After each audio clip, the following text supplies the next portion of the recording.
Okay, friends. So,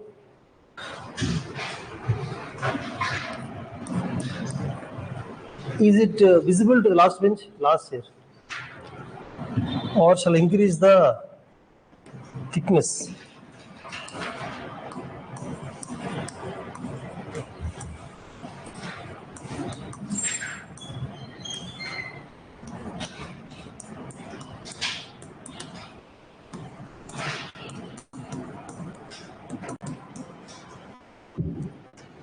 Friends, as internal security is already started for you.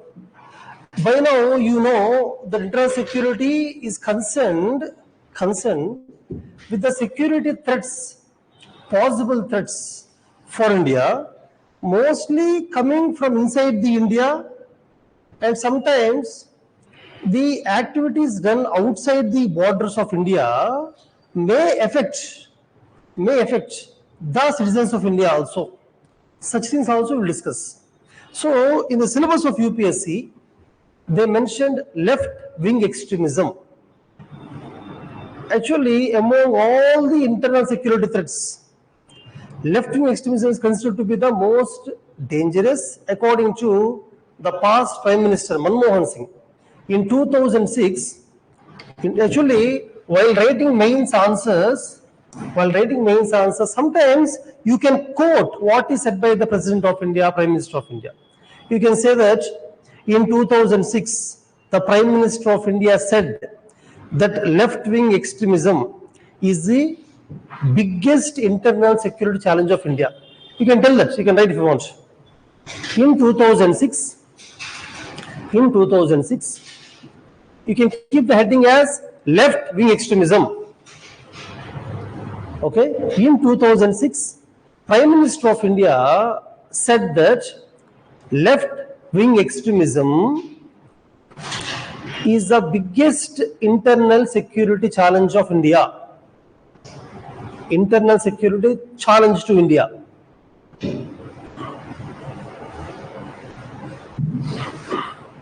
And development is the master remedy. Development is the master remedy.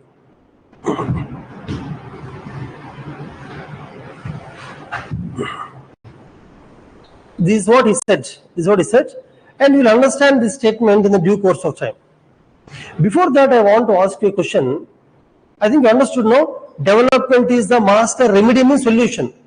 Master remedy means the biggest solution is development. Through development only you can stop Naxalism, left-wing extremism. Okay.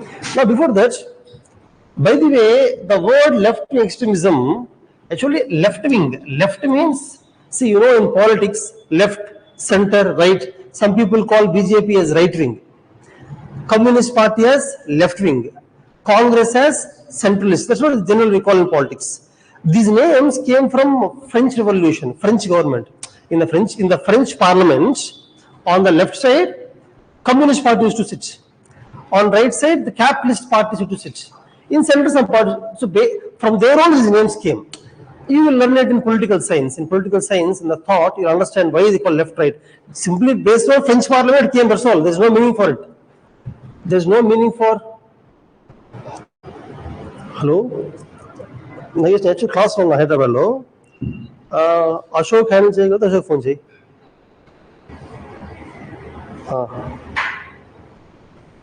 Avunu.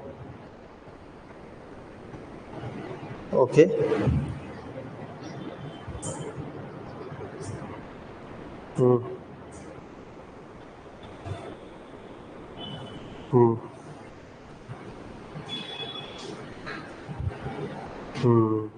అర్థమైంది. నేను యాక్చువల్గా క్లాస్లో ఉన్నా, students ఎదురుగున్నాను అనమాట, class చెప్తున్నాను. So అశోక్తో మాట decision తీసుకోండి, పర్లా మీరిద్దరు కలిసి మాట్లాడుకోండి. అశోక్తో మాట bye. So friends, see, so the names just came from French Parliament, that's all, no other meaning behind it. Now, Communist Party, actually, why we call left extremism? Because basically extremism means anybody who have extreme thoughts. For example, here, these people, they want to overthrow the democratic form of government of India. The democratic government of India, they want to overthrow, and they want to establish their own governments, which is extremist idea. It's extreme idea, no. Not accepting democracy, overthrowing the governments, fighting with the government with guns, overthrowing the governments, and keeping their own party in the government. The extremist thoughts. This thought came to whom? The Communist Party, not the, see, within Communist Party, there are many divisions. We cannot say that all Communist parties of India are like that. Within the Communist parties of India, few parties are extremists. So they are called as left-wing extremists. Okay. Now, why some people call it as,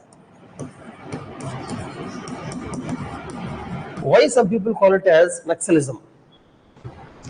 Because these revolutionary movements, these left-wing extremists started fighting against government of India. They started fighting against the governments from a place called Naxalbari village. It is in West Bengal. The village name is Naxalbari village. You can write down. You can say that the name Naxalism originated from Naxalbari village in West Bengal. Naxalbari village, West Bengal. From where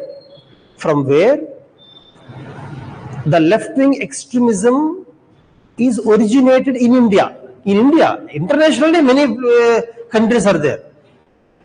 The place from where this originated in India is Naxalbari village. Okay, so the name Naxalism came because of Naxalbari village in West Bengal, from where the extremism started in India. Okay, but this is not Indians' original thought. The ideas were inspired from the Russian Revolution. In the world history, is world history for you? World history? Or in the world history, do you know about Lenin? Vladimir Lenin, you know. Anyhow, world is not over for you. I don't know how many of you heard world history classes. You heard no? Oh, that's okay. So see, Vladimir Lenin is a revolutionary who has overthrown Tsar. Actually, Tsars were ruling Russia. Tsars, okay. So they overthrew the Tsars, established communist governments. At the time, Lenin used the ideas of Karl Marx. To understand India's Naxalism, I want to spend 3 to 4 minutes explaining about who is Karl Marx, what are his thoughts, who is Lenin, what are his thoughts, and who is Mao Zedong. Because Indian Naxalites are inspired from all the three people. So I will spend 3 to 4 minutes. Actually, this is not required in internal security, but to understand Naxalism, you should know their ideologies. Vladimir Lenin and Mao Zedong and Karl Marx. I will tell you in 1 or 2 lines simply. Karl Marx was from Europe. He is a German thinker of 19th century thinker. Karl Marx said that, in Europe, because of industrial revolution, industries have increased, and the owners of the industry, we can call them as capitalist. Capitalist means somebody who is controlling the money, capital. They control the money on the country, capital. They exploit the workers. The workers who are working industry, the capitalists exploit the workers. How? By giving them very low salaries and by making them work day and night, exploiting them. So Karl Marx said that after a few years, these workers are large in number. Capitalists are small in number, industrialists. So all these workers will come together and they will revolt against the capitalists. And they will overthrow the capitalists. They will throw them away. And the workers will only start running the industries, is what Karl Marx said. For this, he used the word communism. So, Capitalism is what? Capitalism, these industry owners, the rich people, capitalists, if they run the government, is called capitalist. Communist means what? Communist, if workers, they rule the government, it's called communism. That's all. So Karl Marx, you can write a single sentence, you can write. See, Karl Marx ideology, you can write in 1,000 pages also. It's very large ideology. But I'm telling single line. Karl Marx said that the working class are exploited by the industrialists. The working class are exploited by the industrialists. In the bracket, right? Capitalist. Bracket, capitalist. Full stop. Full stop. So, the workers' unions, the workers form as unions. So, the workers form as unions and they will revolt against the industry owners,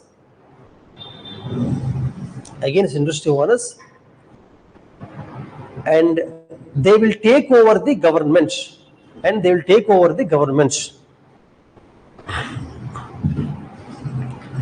Full stop. This is called communist government or communist revolution. This is called communist revolution.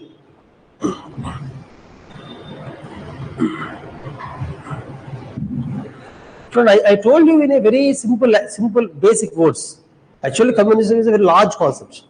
Karl Marx is not the only person. Friedrich Engels is another person, but Karl Marx is the main person. Okay.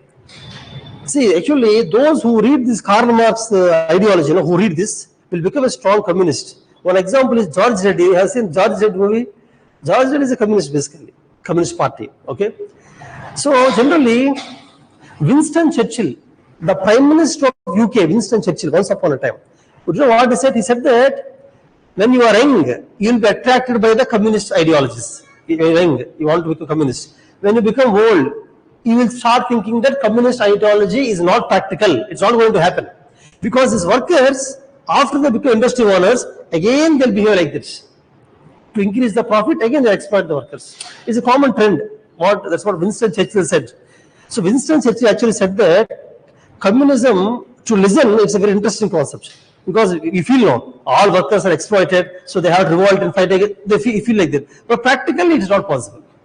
Even in Russia, today Russia is a communist government, but communism is not really there now. China is a communist government, but real communism is not there now. Full of entrepreneurs, businessmen, capitalism is only there. So in practicality, Karl Marx principle, but only Cuba, I think, you read about Cuba later on, you write about Cuba, read later when you have time.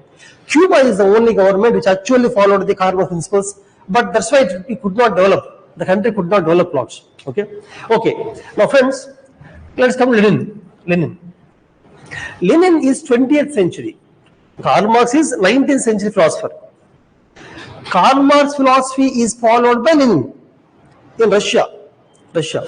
But Lenin slightly modified the concept. You know what Lenin said? Lenin said that workers cannot directly go and fight with the owners.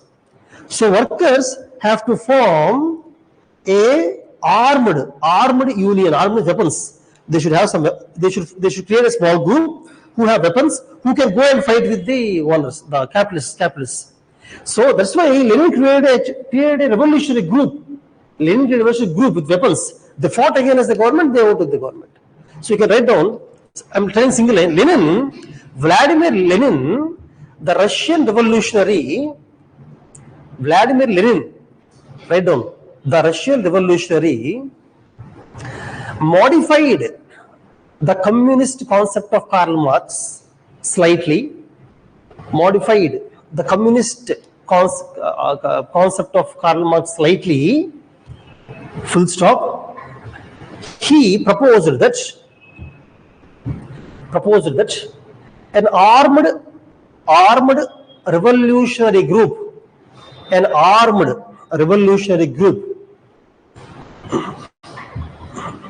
shall support an armed revolutionary group shall support the working class to win over the capitalists,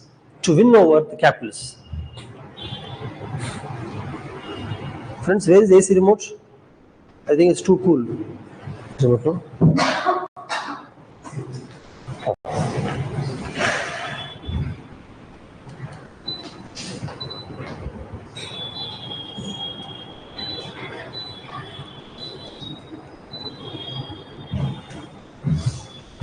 Okay. Now, friends, you understand Lenin, no? Lenin. Now, Mao Zedong is a Chinese revolutionary. If you are interested, you read about in world history, China also is there. You might have read about China, the Boxer Rebellion, all these things. Anyhow, 1945 to 1950, these 5 years in China, Mao Zedong has made revolutionary things. You read about Mao Zedong, interesting. But in China, see, actually, Karl Marx is from Europe, Germany. Europe has industrial revolution. So industrial owners are the real power centers. But China does not have industrial revolution. China, like India, is landlords, land. Those who have the land are richest. Landlords are richest. So in China, landlords used to rule. Landlords used to exploit the workers. Workers means farmers who work in the land. Many farmers don't have land there. They have to work others' land. So landlords used to exploit them. Exploiting means what? Giving very low salaries, making them work day and night. Friends, always remember, if a person is working very hard, but not growing in life, his children are also working very hard, not growing in life. His children are also working very hard, not growing in life. Why? Because they are working as workers in a land. Landlord who is relaxing, whose grandfather owned the land, but he knows not do anything, still is very happy. People are working very hard, does not do anything. Generations, they don't do anything. So what happens? They get frustrated, so they'll fight against the landlord. No. Generally, any country, if somebody is working hard, he has to grow. No. Generally, if you are unable to grow, you will be frustrated. No. That frustration is there among all the farmers of China. So Mao Zedong united them, and fought against the landlords. And he formed the communist government in. Lenin formed the communist government in Russia. Mao Zedong formed the communist government in China. Tell me, Indians will feel close to whom? Karl Marx or Mao Zedong? Lenin? Mao, they feel. Okay, so write down single letter Mao. Mao Zedong, the Chinese revolutionary. Mao Zedong, the Chinese revolutionary, united the peasants, the poor peasants. Peasant means small farmer. I think you know. In the modern Indian history, you might have heard the word peasant. Peasant means small farmer. Peasant. Okay. Mao Zedong, the Chinese revolutionary, united the poor peasants to fight against the landlords.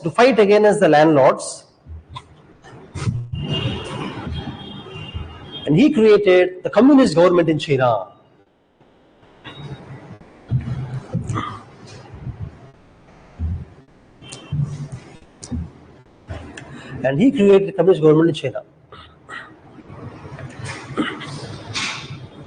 Okay. Now, friends, now you understood the mindset of Communist Party, no? By Karl Marx, Vladimir Lenin, Mao Zedong is enough. These three are the major stalwarts of Communist Party. Now let's come to India. Now let us understand Naxalism. Now we'll understand Naxalism very well. Now generally we will deal this topic in three phases. First phase, the reasons behind Naxalism in India. What are the reasons? First phase. Second phase, what government is doing to solve it. Third phase, what has to be still done. That's all. 3 steps. Okay. Now first let's understand the reasons.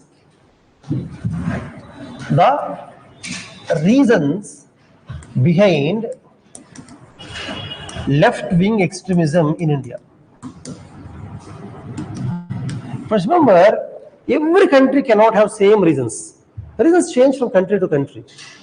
Okay, people get inspiration from other countries also. For example, Gandhiji's ideology is a very unique ideology. You know Gandhiji? I am telling outside. I am coming out of the topic, telling some other example. This example is not related to this topic. And generally, what is Gandhi's ideology? If you want to fight a powerful enemy, you no need to use arms. You can fight actively by non-violence also. How? By satyagraha, by not doing what they ask. Even if they beat you also, you get the beatings. Don't do what they ask. Stay strong. Non-violent resistance. This is a very unique ideology. This ideology nobody has. Gandhiji only created the ideology based on the Indian philosophy of Buddhism, whatever, Jainism. He created the ideology of non-violence, Gandhiji. With non-violence only, he fought against British, non-violence only. This is a very different ideology. Now you all know, but at that time people are confused. What is ideology? How can you fight without arms? How can you fight without anything? This ideology is so powerful that many people got inspired. Example, Abraham Lincoln actually loved his ideology. Nelson Mandela, South Africa, Nelson Mandela, same ideology used there in South Africa. He learned from Gandhiji, used in South Africa, Nelson Mandela. Same ideology, Martin Luther King, used in USA, Martin Luther King. If you want, you can write down a small table. Gandhi's ideologies used by, you can use it in some other answers, in essay writing, ethics, and in world history, modern history, you can use these ideas. Gandhi's ideology of non-violent revolution, Gandhi's ideology of non-violent revolution inspired Martin Luther King USA, Nelson Mandela South Africa, and many other revolutionaries.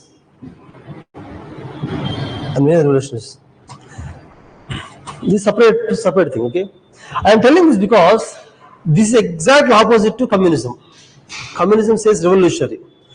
Now, communism came Karl Marx. Karl Marx ideas only used by Mao Zedong, same by Lenin, but they changed it, customized it based on their country's situations, based on their problems, based on their economic and social structure. Economic means what? In Europe, economics is industries. In China, agricultural land and landlords, economics. Social. In Europe, the haves and have-nots. Just two classes only, capitalists and workers, capital workers. Here, landlords and peasants, China. In India, caste is also there. India is very complicated social structure. India has a very complex structure, very complex India. In India, not only the peasants and landlords, caste also. Based on the caste, so all the combined. Hence, Naxalism in India is very unique. Now, let us understand the causes behind Naxalism in India. Causes, okay? Friends, one reason is Forest Conservation Acts. You can write down. Forest Conservation Act. Forest Conservation Acts of India. Forest Conservation Acts of India. Deprived tribes from their traditional rights.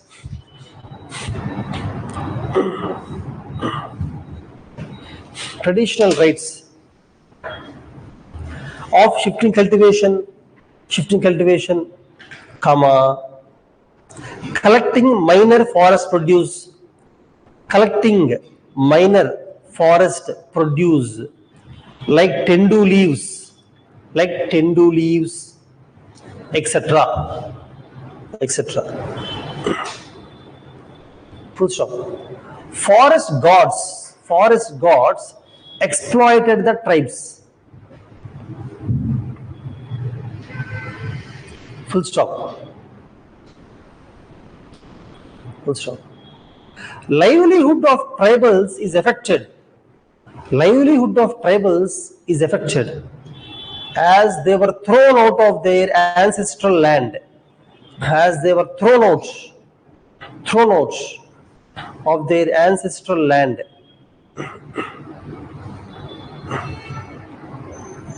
Full stop. Hence, they supported Naxalism. Hence, they supported Extremism to fight against government of India. To fight government, not India, government. It can be government of the state or India. To fight against the government.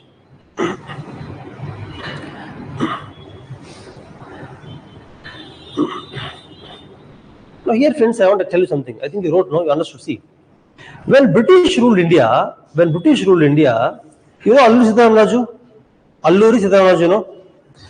Alluri Sitaramraju is only Andhra Pradesh side tribal rebellion. In modern, is India's independence struggle over for you? In that, have you studied the tribal rebels? Santal, tribal rebels, Assam tribal rebels. There are many tribal rebellions in India. Many, not one. Alluri Sitaramraju, you might not have read also. In some textbooks, it's not mentioned. We know in Andhra Pradesh, Telangana, we know. But then in many North Indians don't know about Alluri Sitaramraju, but there are many other tribal rebels, tribal rebellions. Now tell me why rebels happened in tribal areas. Do you think they want independence of India? When British ruled India, tribals fought for independence of India? No, tribals don't know about India only. What is independence of India? Tribals used to stay in a forest. Britishers went for destroying the forest and plantation forest to collect the raw material. So they have kicked out the tribes from their land. And tribes felt that that is their land. They are living in that land from thousands of years. And how the Britishers come into their forest and ask them to go out of the land? And Britishers did not allow the tribes to collect how do tribes live? By collecting the forest produce, by selling the produce in the markets. That is their land from traditionally. See, they will not have any land documents. No tribe will have this 1 acre belongs to Sitaramraju, this half acre belongs to some Ramaraju. Not like that, no. Their own documentation. Traditional, it's called traditional right. Traditionally, they have the rights. There's no documentation. So they fought against British. Okay. Now, just imagine after independence, now India is independent. There is a government for India, democratic government. And if the government also doing the same thing, how will they think? Will they think the government belongs to them? No, same thing happened in India. Many forest acts, if you want to get examples, some examples of forest acts are, write down, Wildlife Protection Act, Wildlife Protection Act, Forest Conservation Act. Write complete, don't write like this. In the exam, you never write like this. In exam, government also, you should never write government like this in exam. Left-wing extremism, don't write LWE, don't do all things. In exam, they'll give response, okay? Write completely. Wildlife Protection Act 1972, Forest Conservation Act 1980.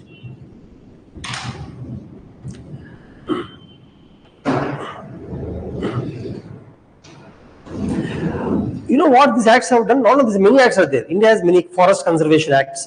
After independence, government of India want to save the forest, save the wildlife. So what they have done, you know, they did not allow people into forest. See, not allowing outside people into forest is acceptable. But asking tribes to get out of the land is not acceptable. That's why tribals supported Extremism. They fought against government. They want the land back. That's the first one reason. Okay. And second thing is Land Acquisition Act.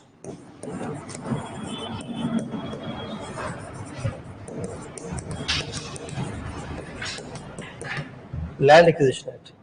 I think 1894. Of course, recently the new act came. 2013 Land Acquisition Act came. But I'm talking about how extremism started in India. How extremism started in India. Actually, not only Land Acquisition Act, Mining Act, Power Plants Act, Hydrothermal Power Plant Act, and Dams Act. There are many acts actually. You know what these acts have done? For example, Dams Act is there. According to Dams Act, if government of anything, government of Orissa, government of West Bengal or Indian government, they want to construct a large dam. Why do they construct dam? Tell me, why government construct dam? To stop floods. If floods are coming, dam will stop floods. Number two, during droughts, when there is no rainfall, water will be available. Third, irrigation to agricultural land. Fourth, drinking water. Fifth, fishing. Like that, many reasons are there. Dam is important. The dam is a symbol of development, definitely. But when government considers dam, do you know what government says? For construction of this dam, we need 1,000 acres of land. These 1,000 acres will have some 20 villages. People will be there now. People. They will say all these people have to vacate their village and they go out. They have to leave the village. They have to go somewhere. Government will not give any money, will not give alternate livelihood, means alternate means other jobs. Nothing they will do. They have to go out. And somebody questions, do you know what irrigation minister, agriculture minister of India in 1950s, the first government of India, do you know what they said? When people came to ask, sir, why should we vacate our villages? Where will we go? He said that, see, this dam is built for development of India. It is going to help lakhs and lakhs of farmers and people. For those people, you have to sacrifice. Why should they sacrifice? Will you sacrifice for everybody in India and will you do anything? See, the ministry can sacrifice if it wants. Why should they sacrifice? Like that, that's called as land acquisition. Land acquisition means government acquires the land. You can write down. Second reason you can write down. Government acquired land.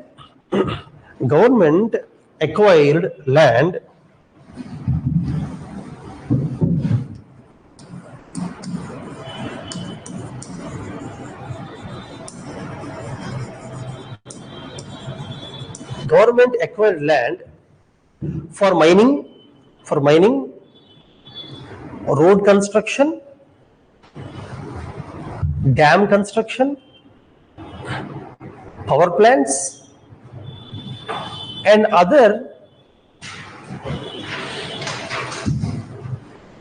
infrastructure for development.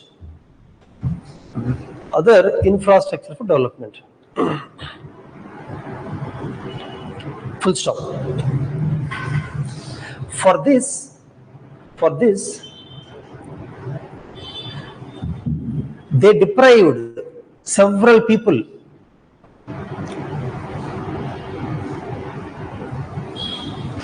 from their land without proper compensation.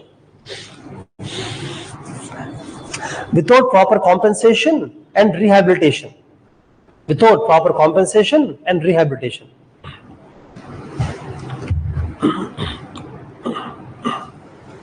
Friends, tomorrow I will give questions. I will first finish topics, then I will give the mains questions, because inter-security will be only mains, prelims is not there. After finish topic, I will give mains questions and I will make you write. Like that we will do. Okay, then you will be able to write till the answer also. Once topic is over, you can write all mains questions of the Extremism. You can write naturally only. You will understand that. I will give questions, no? Okay. So what I said? Deprived them of the land without proper compensation and rehabilitation. Full stop. Hence, they joined Extremism to fight against government.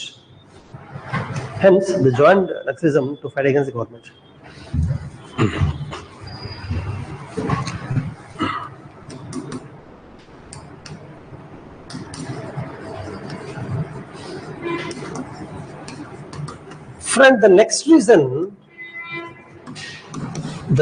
you can write. The next reason you can write is, do you know what is land reform? I'll tell you what is land reform. See, observe carefully. It's a very broad concept. In economics, GS paper 3, you learn land reforms. I'll tell you within 1 minute briefly.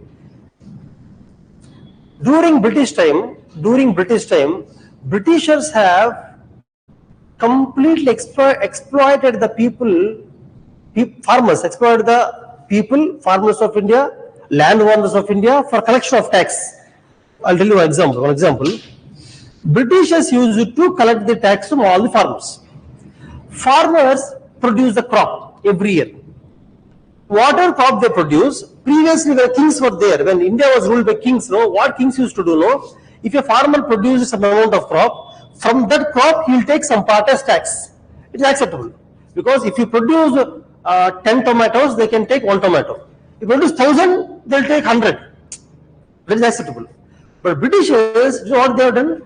Fixed tax. Fixed tax means, in modern Indian Institute, I learned this one.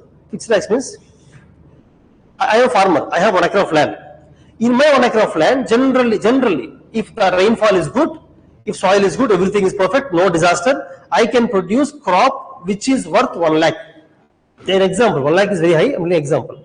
Let us say in my 1 acre, I can produce 1 lakh amount of crop. British wants me to pay 20,000 rupees. But I can pay 20,000 only if I produce 1 lakh crop. Next year, rainfall is not good. Disasters have come. So my crop is damaged. Now I have nothing. Now still adding 20,000 rupees. How can I give? I have to take loan from somebody and give. I have to take loan. There's a problem with the British tax system. Now Britishers do not want to go to every farmer and ask tax. They have no time. They do not want to do that. So you know what they have done? In a village, they appointed a Jamindar. For example, in my village, I am Jamindar. In my village, there are 1,000 farmers. I am Jamindar. Now, British appointed me as Jamindar. No, do you know what I have to know? I have to go to every farmer. I have to, for example, 1 acre is there means 20,000 rupees. 2 acres means 40,000 rupees. I have to collect tax. And I have to give it to the British, my responsibility. Because of that, what will I get? I can take commission. For example, from a farmer, I will take 25,000 rupees. 5,000 for me, 20 for the British. So like that, Jamindars used to collect more. Why? For their commission. Used to collect more.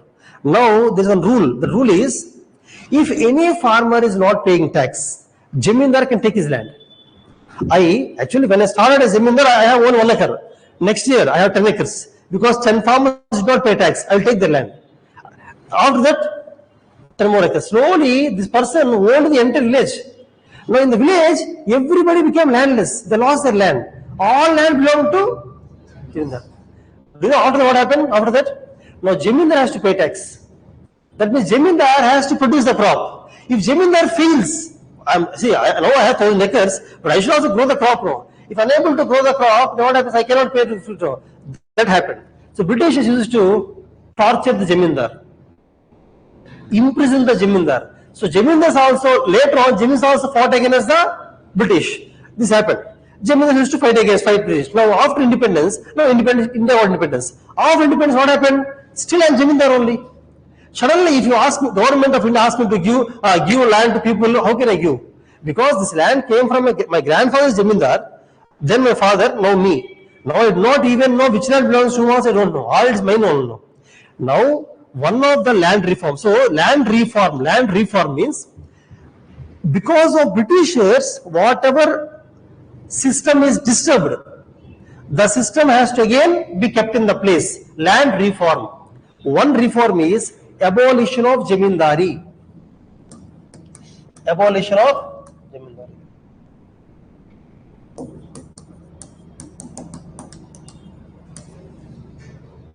That means, after independence, every Jamindar has to give the land to people.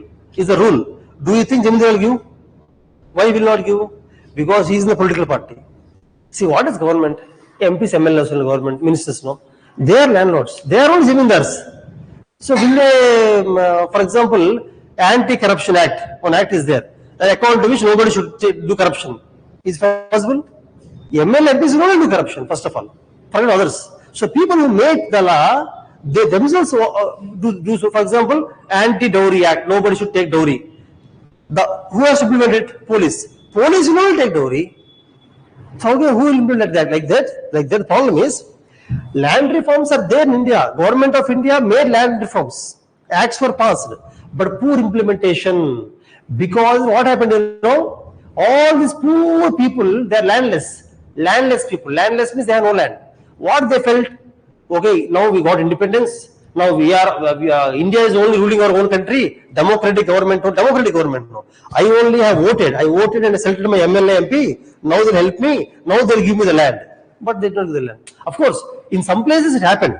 Land reform successful in some places. But some states unsuccessful. They did not give the land. In such places, what people feel? Alienated. Have seen the movie, Allu Arjun's movie, Vedam. In that movie, one small boy is there. His grandfather will be there. The grandfather works in the agricultural fields. So the boy also works in the agricultural field. From 3 generations, they are working in the field. Even then, they have loan. The Jamindar says that your grandfather has taken 1 lakh from me. Next 10 generations, you have to work free of money. They did not pay anything. Free they had to work. Because grandfather has taken the loan, unlike, understand? So under such system, what people will do? They'll support Naxalism. They'll fight against the government. Why? They want to take their land. Write down. Poor implementation of land reforms. Poor implementation of land reforms.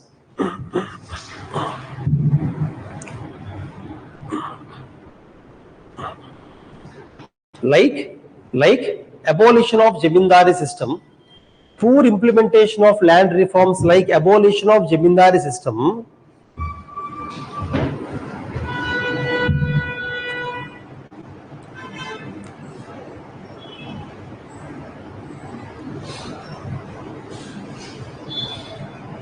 created frustration. Friends, the sentence, don't be confused. Poor implemented land reforms. Like Jamindari means, Jamindari is not abolished. So if you are confused, cut that. Just write, poor implementation of land reforms. Poor implement land reforms created frustration. Created frustration among the landless people of India. Landless people of India. Full stop. Full stop. Abolition of Jamindari is also not properly implemented. Abolition of Jamindari is also not implemented. Full stop. Landlords continued exploitation of landless. Landlords continued exploitation of landless. Telangana is the biggest example, no? Telangana and Rayalaseema. Telangana and Rayalaseema till 1970, 1980 also exploitation was there. Veda movie is Telangana movie. Telangana farmers only. Okay, anyhow. So landlords continued exploitation of the landless. Full stop. Hence, the landless joined hands with Naxalites. The landless joined hands with Naxalites to fight against the government, to fight against the landlords. To fight against the landlords.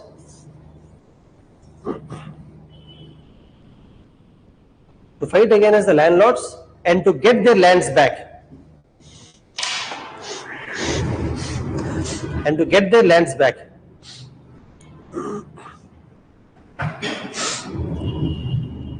heard the song, Errajan, song. Basically, in Telangana, if you observe, 1960s, 70s, landlords, rich landlords who have thousands of acres, no? Actually, government of India, after independence, do you know we have an act called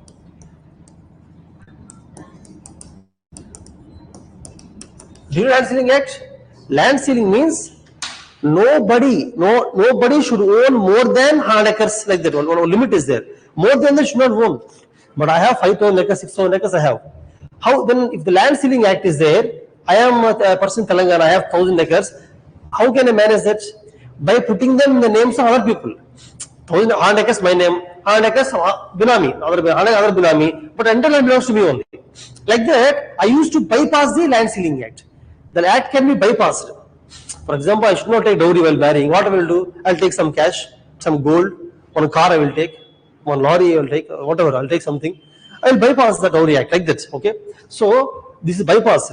Now in Telangana, Communist Party, actually no, the Communist Party became weak in Telangana, but in 1967, very strong Telangana Communist Party. Party means the Naxalites used to, they used to keep red flags in the land of the landlord. So landlord has to leave that land. If he does not leave the land, next day he will be killed. They will kill him next day. So just leave the land. So next day the land belongs to the poor. They will distribute the land among the poor. They will distribute. They will only give the pattas. The landlord will be afraid of them. He will come and he will give right documents, he will give the land out of force. It happened. Do you know Vijayawada? Vijayawada. Do you know what Vijayawada has done after independence? Yes. Vijayawada roamed entire India. Entire means most of the India. Entire India. Do you know what he used to do? Vijayawada used to go to landlords. Go to their home, sit in their home, drink a cup of coffee, ask them to distribute their land. Not by force, by non-violence, in a friendly way. If Vijayawada is coming, some landlords used to lock the house and go. Because if you come to their home, they have to give the land. Understand? And used to distribute the land. Do you know what they have done, landlords? For example, I'm landlord, I have 100 acres. In 100 acres, some 20 acres is Padu Bhumi, Banjar Bhumi. That means infected land. That land I used to give to about. That's what happened. Many people got infected land. Okay. Anyhow, friends, this is a major problem. I finished it in 5 minutes, but the land is a major problem in India, because of which the communism has increased, Naxalism has increased. You see, on this problem, many movies are made by one hero called as L. Narayanamurthy. You know, he's very fat. He does not look like a hero actually, but he's L. Narayanamurthy. Some of his movies are Chemala Dandu, Yerra Sainyam, some movies he made, L. Narayanamurthy. He's a very good actor basically. All his movies are based on this one, land. How Naxalism helped people. How has it helped people? Naxalism is the wrong thing. Violence is the wrong thing only. Fighting against government is wrong. But Naxalism helped people, according to him. Okay, for now, this is third problem. Okay. The fourth reason for Naxalism is that corruption among the officials. You can write down. Corruption among the officials made rural youth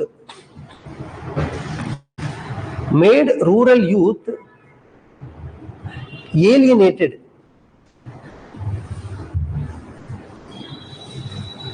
and to kill those corrupt officials, the rural youth joined hands with Naxalites.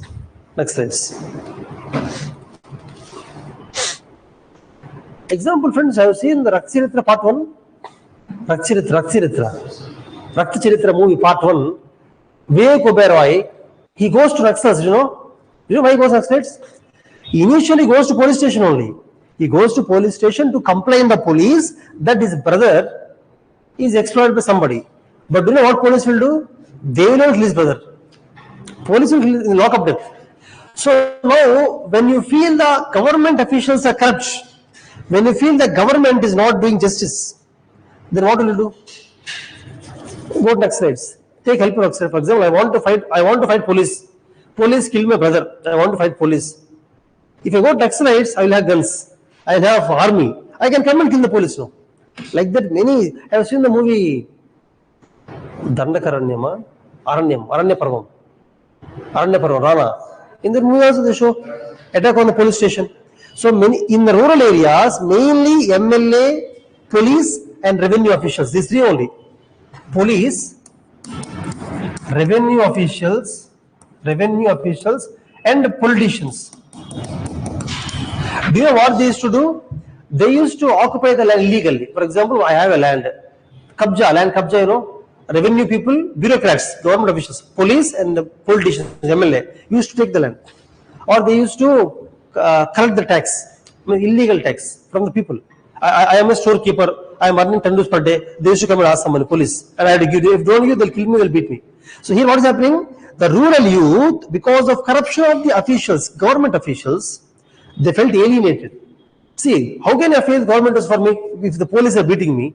No justice. Will I feel that police is government, MLA is government, all these are my country, India? Will I feel like that? No. I want to join Naxalites and kill all people. This is the next reason. The fourth reason is corruption among the officials and politicians. You write that? Huh? Okay. But then, friends, the fifth one is illiteracy, friends. Illiteracy, write that down. Illiteracy and poverty. Illiteracy and poverty. With unemployment. Illiteracy, poverty, write down, poverty, unemployment, comma, lack of development, comma, lack of basic facilities and infrastructure, and services. Lack of basic facilities, infrastructure and services made people think that government is not helping in their development. Made people think the government is not developing or helping their region, not developing or helping their region. Hence, they sympathized with Naxalites. Hence, they sympathized with Naxalites.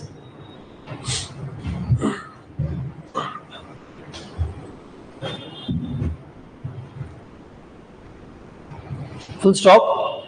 Naxalites used to raise legitimate grievances among the people. Naxalites used to raise legitimate grievances among the people. Legitimate grievances among the people.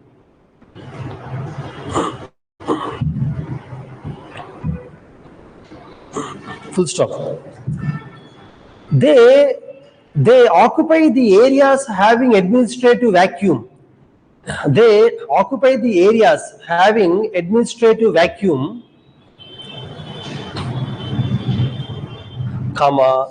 give training to illiterate rural youth, give training to illiterate, frustrated rural youth.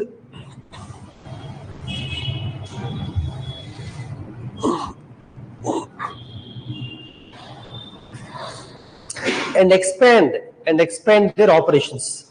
And expand their operations.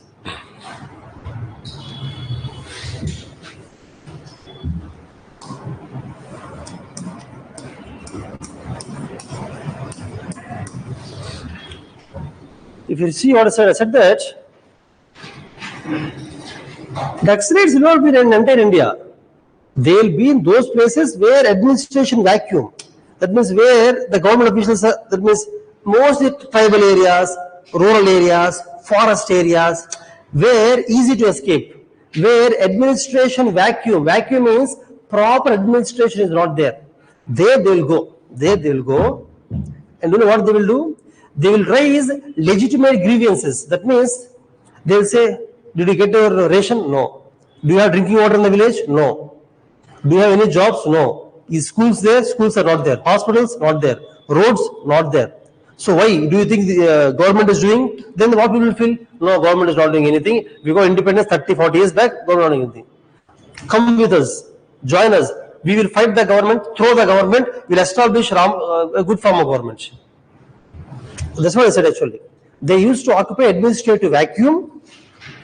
They raise legitimate grievances. See friends, what are the questions they're asking are correct questions only. They're not wrong questions. We have employment, education, health, drinking water, current supply, road construction, nothing is there. That means government is not there, that's all. It's legitimate law. And they will train the rural youth, who illiterate youth, because they don't know anything. Train them and then they expand their operations. That's what they used to do. That's why extremism has grown very fast. 1947 to 2017 almost, Naxalism, 2007, Naxalism has grown very fast. Now it's reducing, okay? So, in city is very less. City administration is there, no? They cannot do operations easily, cities, okay? Friends, now, I said no expanding the operation, said no expanding. I'll tell you examples. In 1967, CPI, I told you, Communist Party of India has many branches. One branch is Marxist, Marx. This Marx broke into two wings. One wing is CPI Marxist Leninist. Marx, Lenin together. Lenin, what Lenin said, Lenin, you have to form a revolutionary armed weapons group and fight against the government, etc. That group is called CPI-ML. It's also called as Jan Shakti. Jan Shakti. Jan Shakti. Now these people are highly rebellious. They have arms. Do you know where they used to get arms from? China. China used to support them. At that time, China is enemy of India. 1962 war also happened, no? You know, in the world history, have you read about India-China war? Next to war. So after the war, China supported Naxalites in India. Naxalites in India supported. Because Naxalite Communist Party, China Communist Party supported. How do you support weapons? Do you know weapons of Naxalites are better than police weapons? Not now at that time. Now police are very strong. At the time, Naxalites have better weapons. Police will go with one gun, have a single bullet. AK-47 will come with Naxalites. Also training. Police are not well trained. Naxals are well trained in those days. And the leaders, top leaders of Naxals, top leaders, they used to stay in China. Just come during operations, they can go back to China. Border, India-China border is there now. They used to do like that. China supported. China, even Pakistan. Pakistan supported everybody.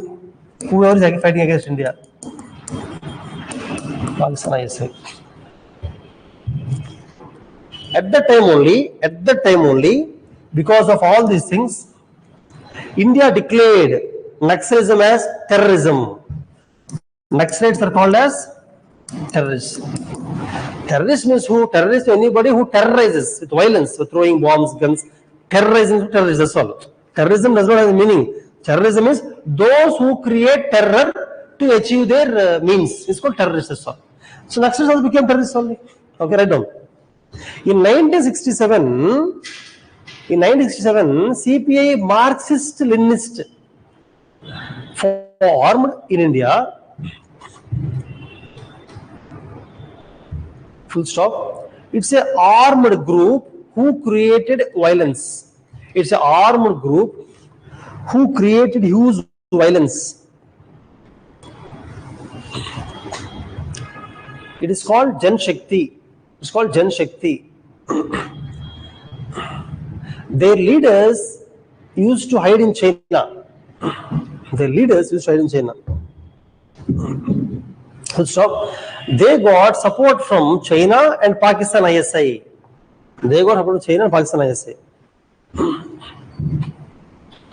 Full stop. Because of these activities, Naxalites are branded as terrorists in India.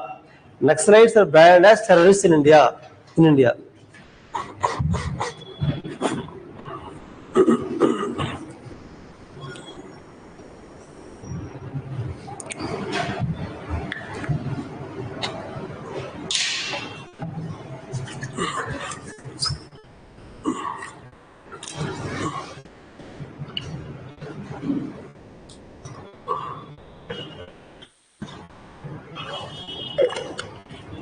Did I teach geography to your batch? Geography, I thought, no?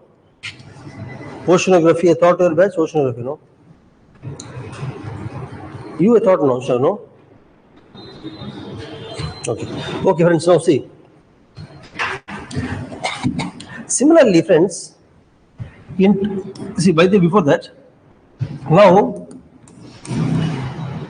in 1967, Government of India came up with an act. You know what is the act? Unlawful Activities Prevention Act.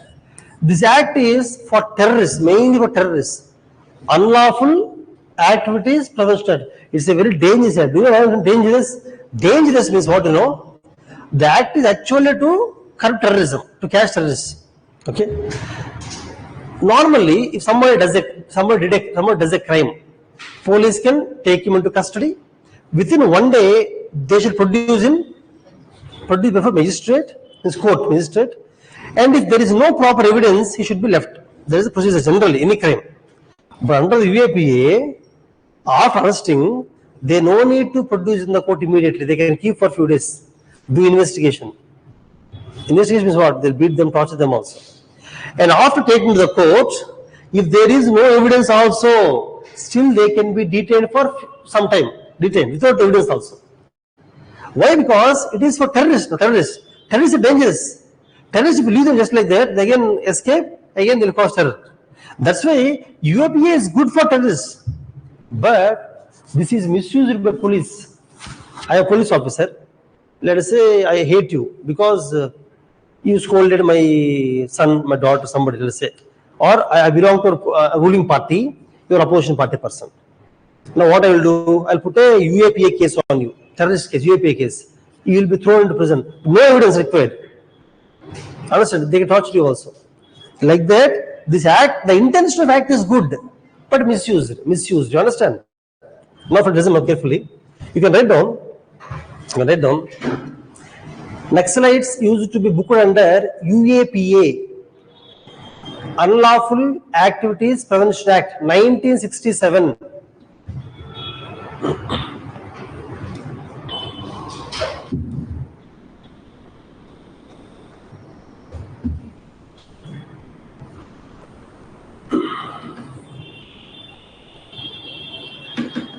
unlawful UPA. Okay.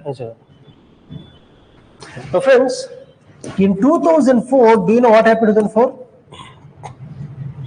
In 2004, do you know People's War Group? People's War Group.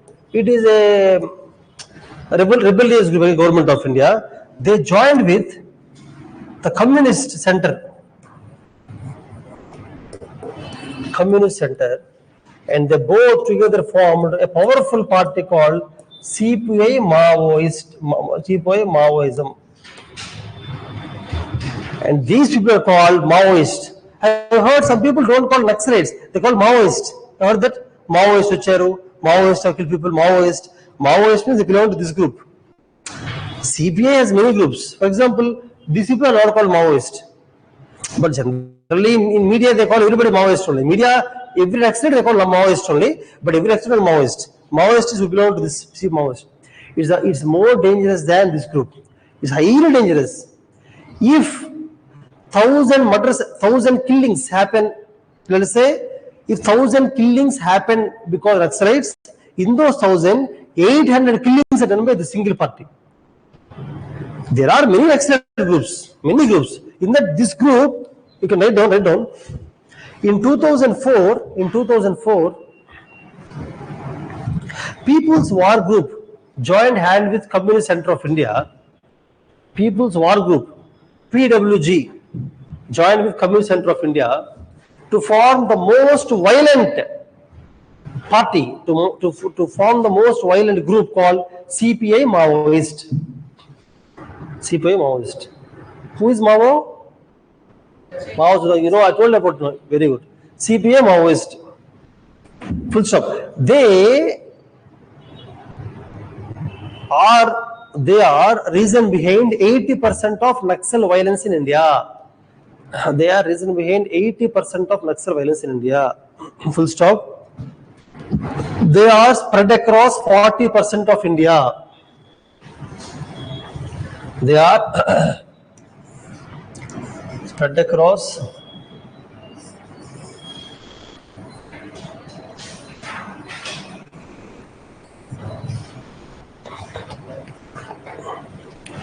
40% of India. Okay. In the see, actually, Naxalism is there in 40% of India, particularly Telangana, Andhra Pradesh, West Orissa, Jharkhand, Chhattisgarh, West Bengal, China. They go to China, they come back happily. This is called Red Corridor. Almost 126 districts of India, means I'm talking about 2004. But in by 2024, only 12 districts are affected by Naxalism. Okay, it reduced. Okay, no, it's reduced actually. So this is the red corridor. Of course, Naxalism is there in Kerala also. Naxalism is there. Kerala is there here, but this is moderately affected, not highly affected. You understand? Because here Eastern Ghats, forests, all these places. Okay, here also Kerala, Western Ghats. In forest area, they mostly present mostly. Okay, but Kerala is developing. Chhattisgarh, Jharkhand are not developing. No, that's why. So you can write red corridor. You can draw India map and red corridor. Here actually there are two things.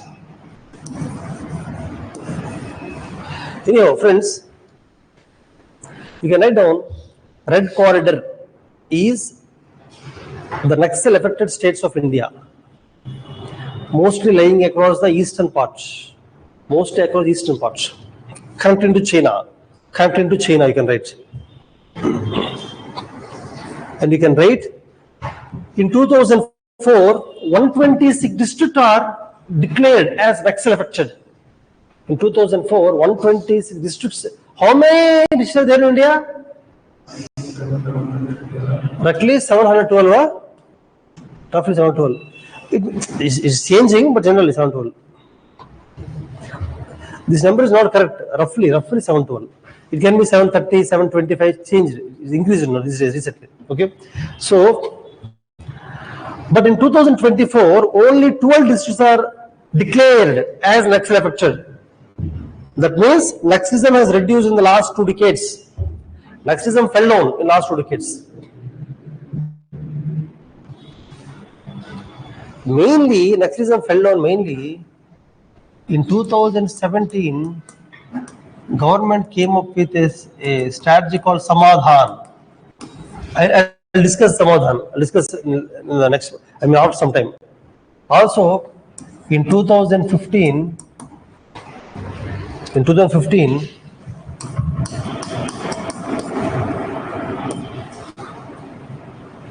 National Policy and Action Plan. You can write down, friends, you can write down. In 2015, government enacted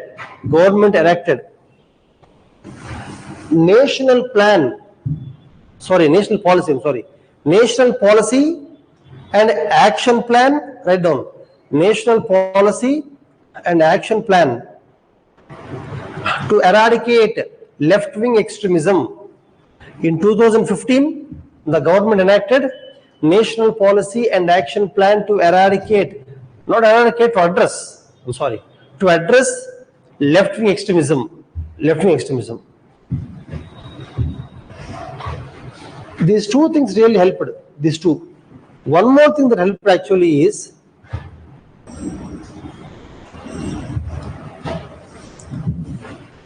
you can write down integrated action plan. I'll discuss all these things. Okay, first write down integrated action plan in 106 aspirational districts.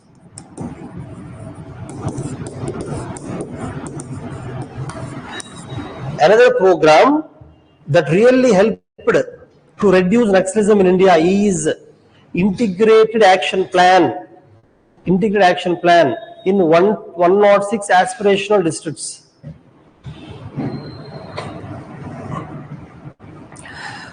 This one really helped. But of course, there are other things also. We'll discuss all those things. Okay, friends.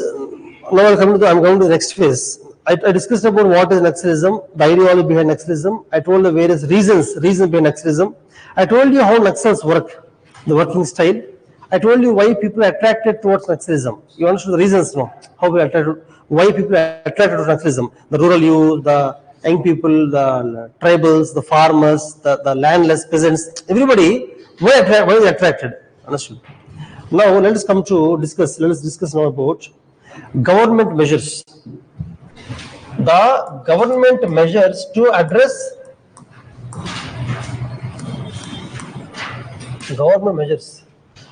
Naxalism.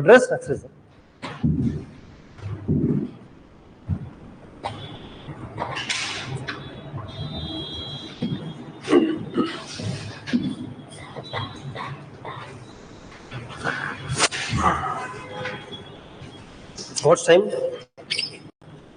Wait. 4:15.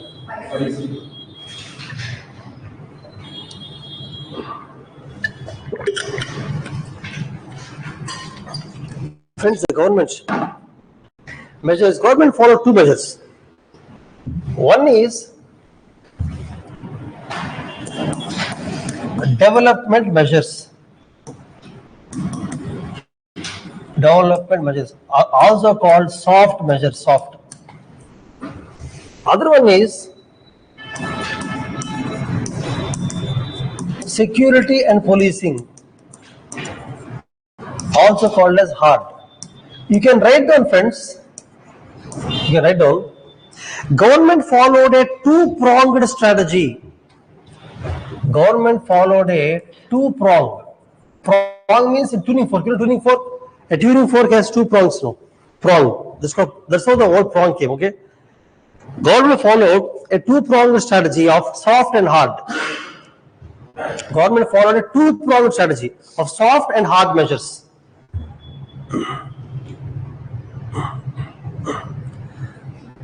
Friends, what is soft measure? Soft means developing. If you develop the people, give jobs, develop schools, colleges, develop roads, infrastructure, give food, employment, everything, they will not go in extremism. They will be happy. Hard means what? Hard? By imprisoning the Naxalites, killing the Naxalites, eradicating them, hunting them. Hard measures. Policing, security, weapons, police stations, helipads, hard. So they followed both. Both they followed. We will discuss about them, okay?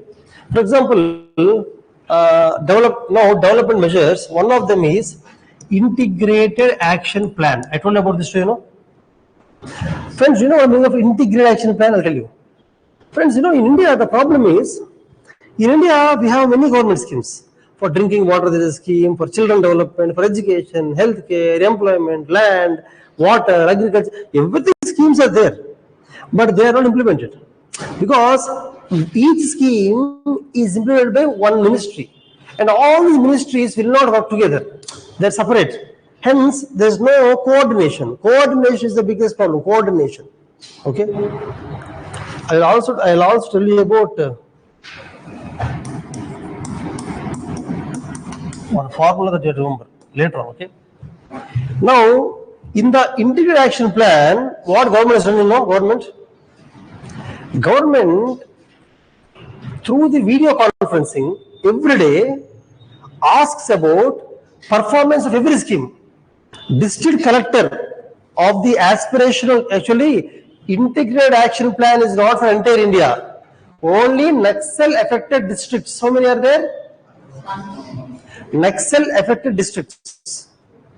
Mostly they're aspirational districts. In these districts, only in those districts only, district collector will have to join video conference every day and tell the status of all government schemes. Directly central government will monitor all schemes. Which schemes? I'll tell you. Integration in the video conferencing. Integrate means integrating all schemes into a single thing. What are those schemes? I'll tell you. For example, for employment, they want to create employment in those areas. For employment, we have, tell me some schemes. Tell me some employment schemes in India. How many of you know MGNRGA? Raise your hands. Okay, Mahatma Gandhi National Rural Employment Guarantee Scheme, whatever, scheme or act, anything. According to MGNRGA will not give job to skilled people. Skilled people will go for some kind of work. For unskilled and semi-skilled.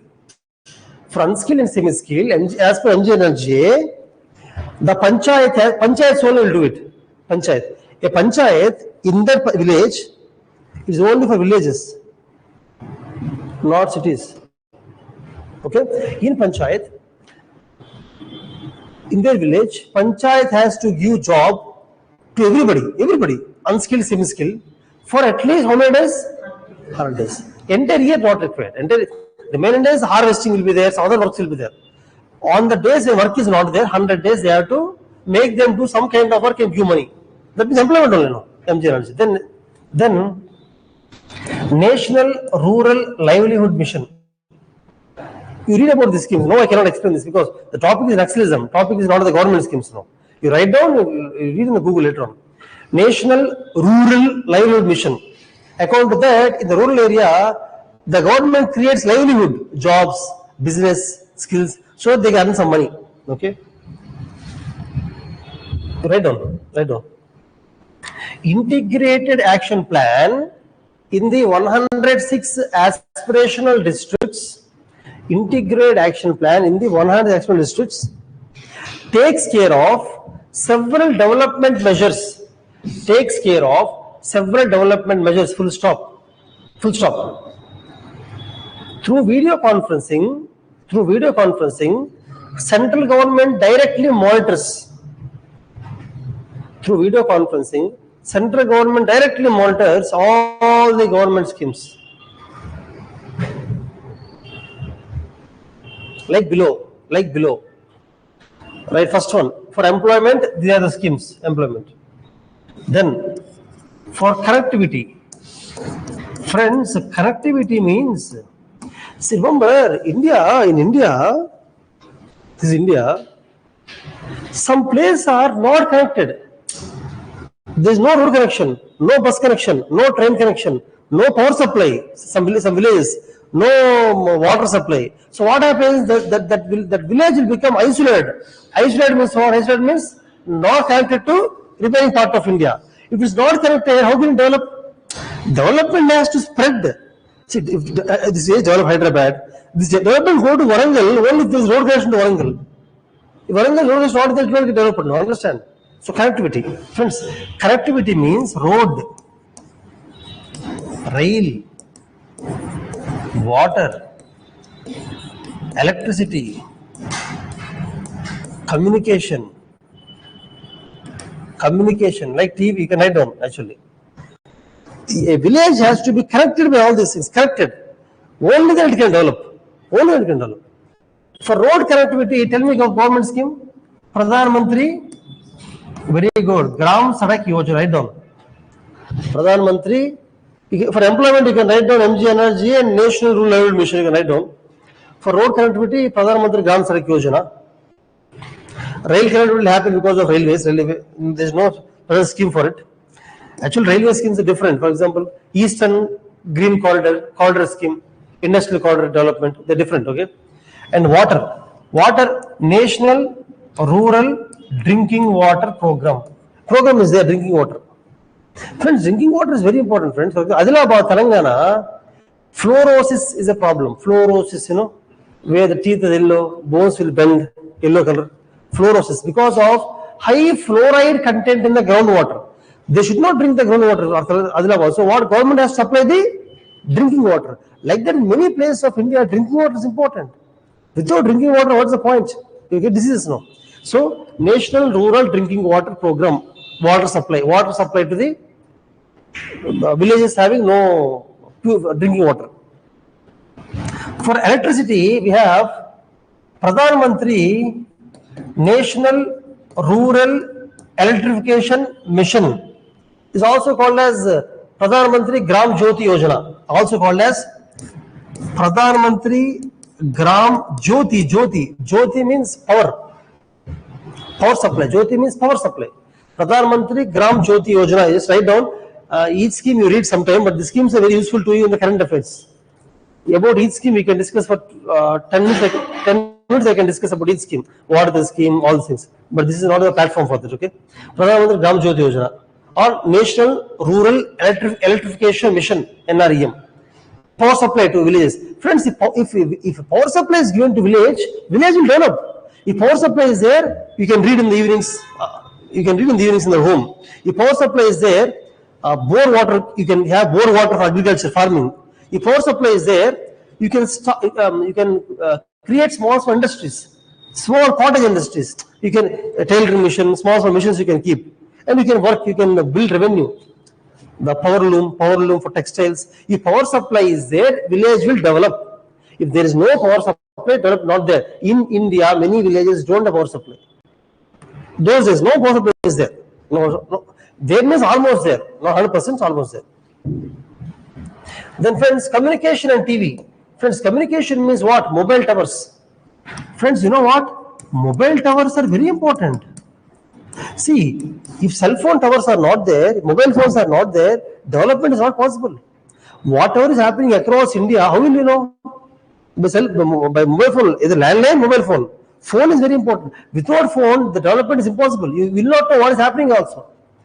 Similarly, TV and radio. Friends, TV, radio are very important to understand what is happening around the world in India, development, government schemes, awareness. Understand? So, for the mobile tower and also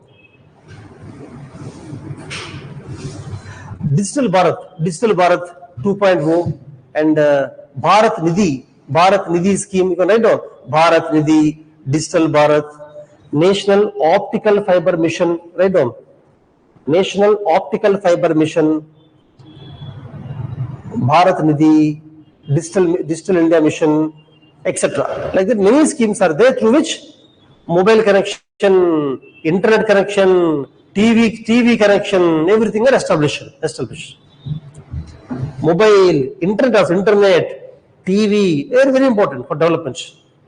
For example, in villages, if internet connection is there, through satellite communication in government schools, they can teach to children.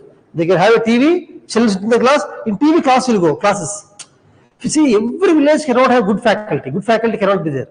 So in small classes, you put a TV, somewhere that a good teacher will be there, good teacher somewhere in Bombay, Delhi, they will teach, they can listen here in TV. No need of internet, but TV connection is important. Development is important. Okay? So these are all connectivity, everything connectivity only. Okay? Then friends, in the integrated action plan, education. Friends, education is important for development. Education is polity class, polity is over for you, polity means the fundamental rights are over for you. In fundamental rights, what is Article 21A? Right to education. Right to? Friends, right to education is not there in the original constitution. It is added by 86th Constitutional Amendment Act, right? 2000? Yeah, very good. 2009 is correct. Actually, I thought 2008, but 2009 is correct. 2002, right? 2002. Actually, I am confused about the date. So, 86th Constitutional Amendment Act, it added the right to education. Article 21 is not there before. This right to education, see, friends, acts will be there. Implementation. See, as per right to education, every child under 14 years of age, 14 years, must compulsorily go to school, must go to school. It's a rule. But still, there are many villages where children work in the farms, work in the fields, girls work in the house, they don't go to school. So, act is there. Implementation is a problem in India. But under the integrated action plan, right to education is strictly implemented in these 106 districts. Okay, right to education. Similarly, write down Sarva Shiksha Abhiyan for education, for primary education. Sarva Shiksha Abhiyan is a scheme for primary education. It is also strictly monitored. Then, schools. In education, schools are important, no? Schools. Do you know Ekalavya schools, friends? Ekalavya. Do you know ashram schools? Ashram schools, Ekalavya schools, and yes, and Kasturba Gandhi Balika Vidyalaya. It's called KBVY. KBVV. Kasturba Balika Vidyalaya schools. Ekalavya schools are for tribals. In every tribal area, an Ekalavya school will be there with good teachers, good training, and they will educate the tribes. Okay, and Kasturba Balika Vidyalaya is the girls' schools, because girl education is problem in India. In India, parents understood the value of education, but they educate only the boys. Girls, I'm talking about rural areas. Urban areas, no problem. In rural areas, they don't educate the girls because they will marry off the girls at the age of 15, 14 and they send them away. No, education is not required, right? Like that. So education and the power development. Similarly, friends,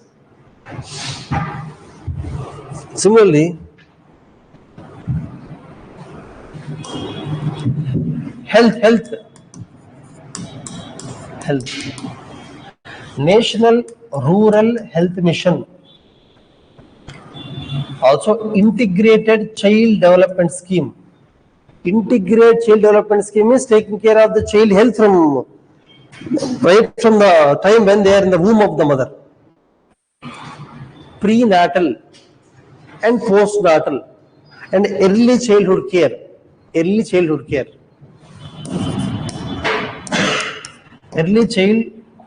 whatever, ECC, early childhood care.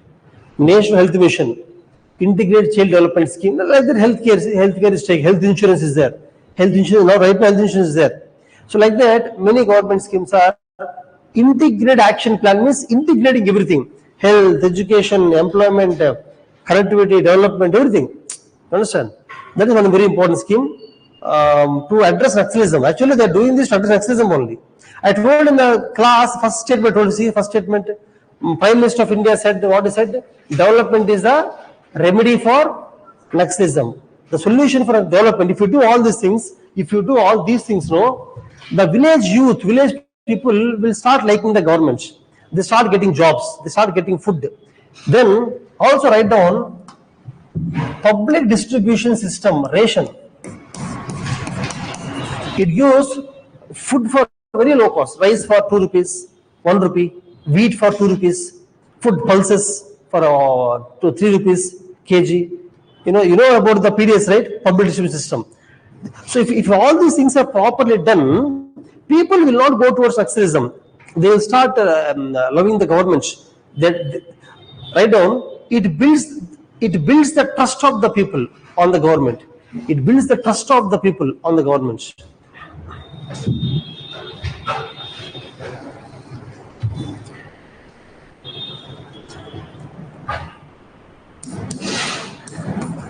Also, friends, government is developing the infrastructure. Infrastructure means water harvesting structures. You know what harvesting? Actually, friends, in many areas of Telangana, Rayalaseema, Vidarbha is in Maharashtra, Telangana is here, Rayalaseema is Andhra Pradesh, Vidarbha is Maharashtra, Chambal region, Madhya Pradesh, Chambal region, and Rajasthan region, Kutch region of Gujarat, Ballar region of Karnataka, the lower Uttar Pradesh. Like that, there are many regions of India where drought occurs. Drought means no rainfall, continuously for 3-4 months or 6 months or 1 year, because no water supply. Now, if the water harvesting systems are there or harvesting, whenever rainfall occurs, the water is stored. During the drought times it is used. So, as per the integrated action plan, this was developed. Infrastructure like water harvesting systems. You can write down. Infrastructure like water harvesting systems are built.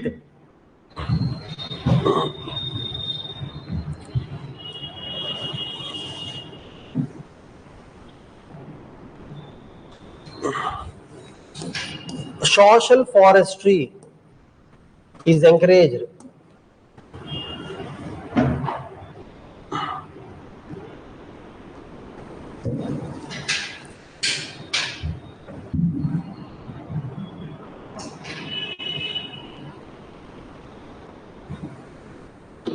Okay. Now, friends, during this time, do you know what happened in this time? Actually, people started getting trust on government. You can write down extra point, another point in the bracket. People started losing trust on the Naxalites because, write down, people started losing trust on Naxalites because Naxalites are damaging the development infrastructure, Naxalites are damaging the development infrastructure,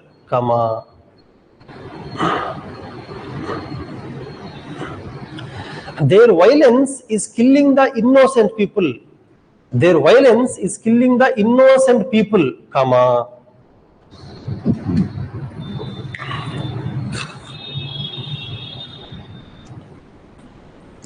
Naxals are becoming corrupt by taking commissions. Naxals are becoming corrupt by taking commissions.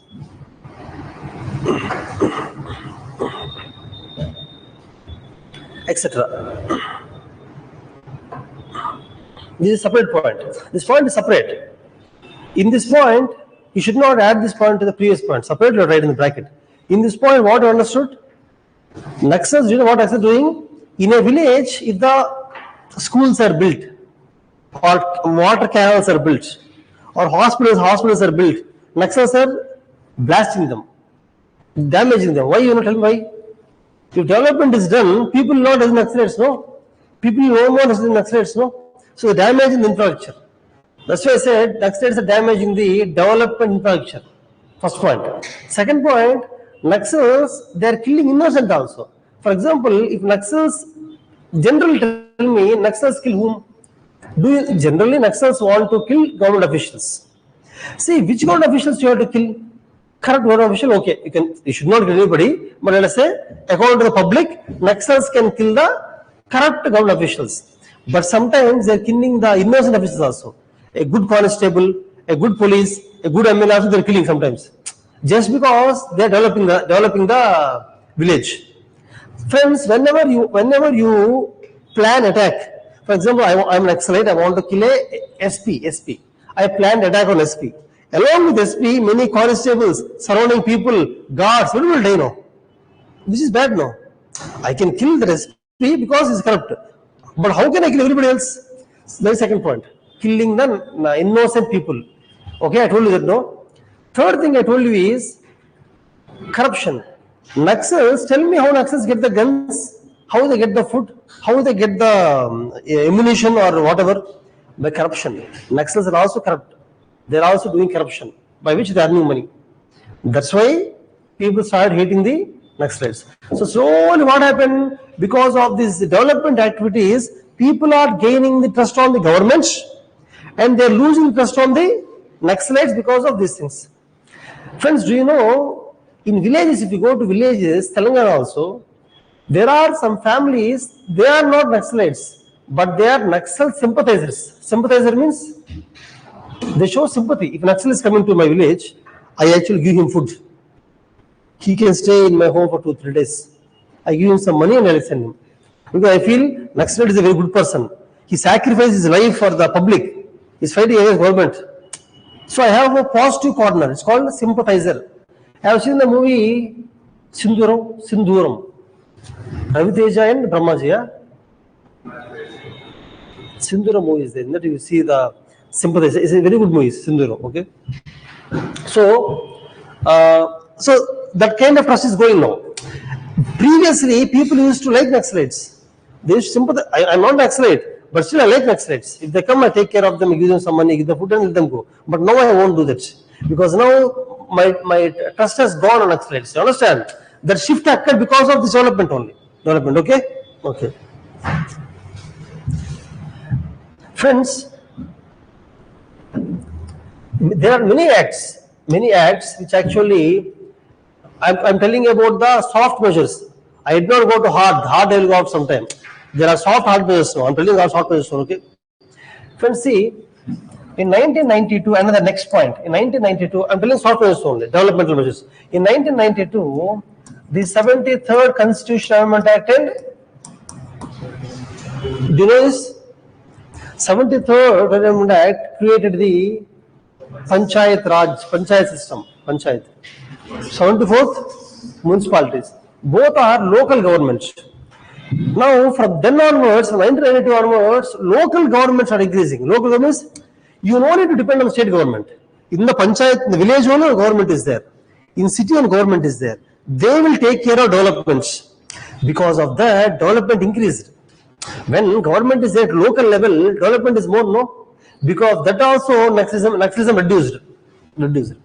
Also, in 1996, see this panchayat and municipalities.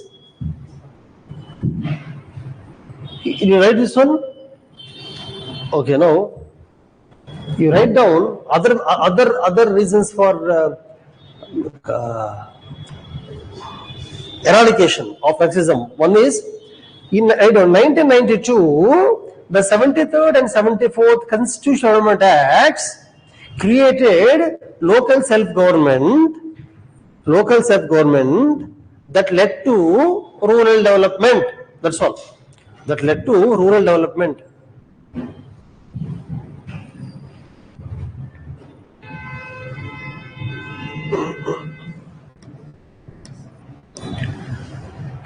First, but the panchayats are not there in tribal area. Tribal area panchayat, because at that time they felt that tribes cannot rule themselves. They felt like that. But later on, in 1996, the same panchayat was extended to scheduled areas. Scheduled in the Constitution, you read about 5th schedule and 6th schedule. Read about that. 7th schedule. No, 7th schedule means state list, concurrent list, union, not central, union list. You have to use the right words in Constitution. Okay, union list. Now, friends, see, 5th schedule, 6th schedule. Read about it. 6th schedule is based on Northeast India. 5th schedule is remaining part of India. The most scheduled areas means tribals only. Most tribal areas only. Tribal development. Scheduled areas means in entire India, these areas are not developed. Mostly tribal areas. So in those areas, governor we have separate powers. First, and we can use governor can create separate laws. For example, in 6th schedule, there are some tribal areas in Northeast India. Those areas no need to follow the laws of parliament. For example, parliament passed Marriage Act. As for Marriage Act, let us say one man has to marry one woman, let us say. But the tribal has a culture. A man will marry many women. Their culture. They no need to follow the Marriage Act. They no need to follow. They can have their own customs. They can have their own laws. For example, normally Contracts Act, how to make the land, how to transfer the land, how to purchase land, if they know, those will not be accepted in the tribal areas. They have their own laws, custom laws. Like that, 5th schedule, 6th schedule you should read. Very important. Now, write down Panchayat extension to scheduled areas. Panchayat extension to scheduled areas. In 1996, helped the development of tribal areas. Helped to develop tribal areas.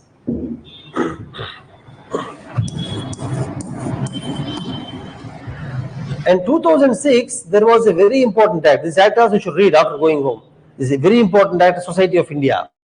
That is, scheduled tribes and other forest dwellers. Dweller means resident who resides. Other forest dwellers.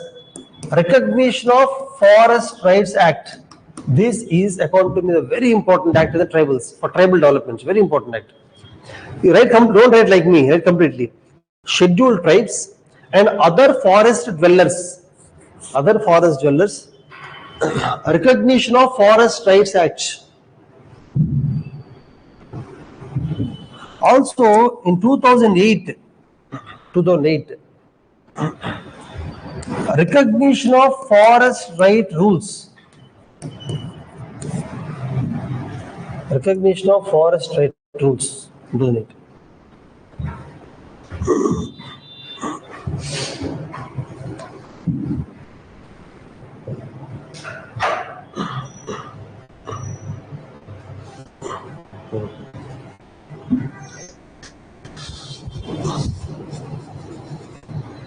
Understood, friends?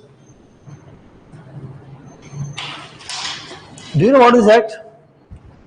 Scheduled tribes, I told you, scheduled tribes generally are deprived of their land. The Indian government, the Indian Forest Conservation Act kicked the tribes out of the land, threw them out.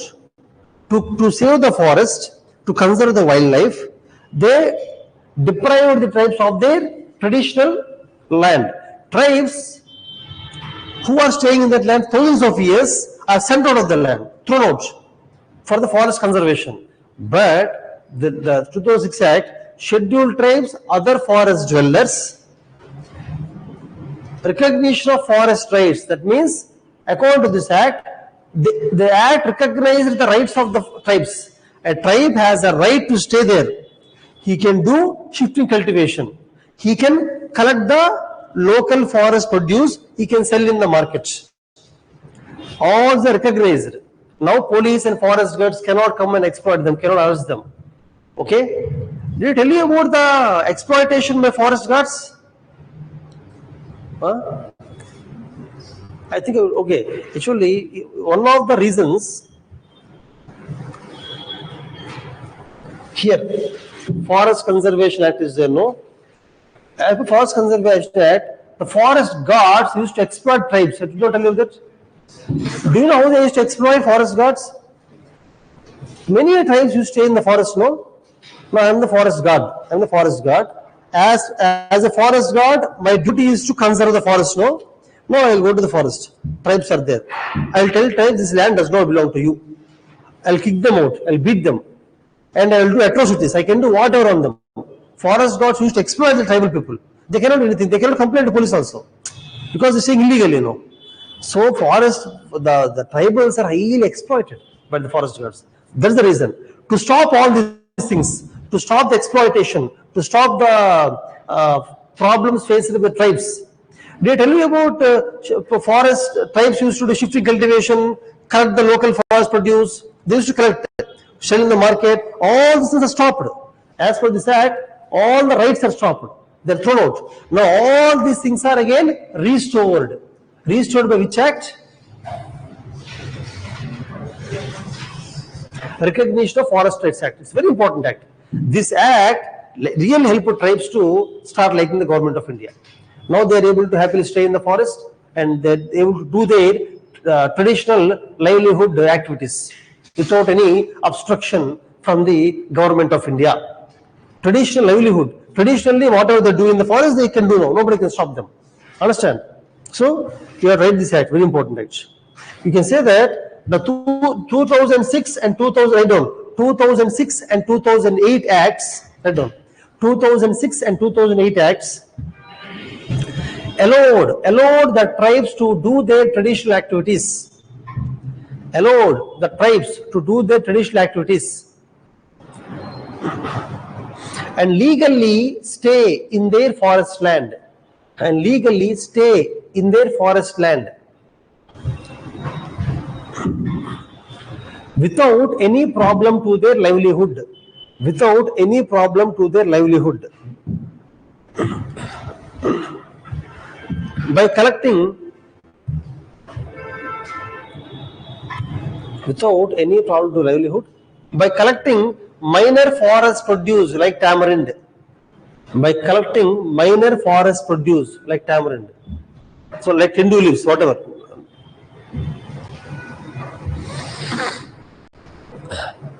Understand? I told you how tribes, government is able to win the tribes, win the rural youth, win the rural people, win the, I told you different things. All these are the measures by the government to curb Naxalism, develop the people, gain trust.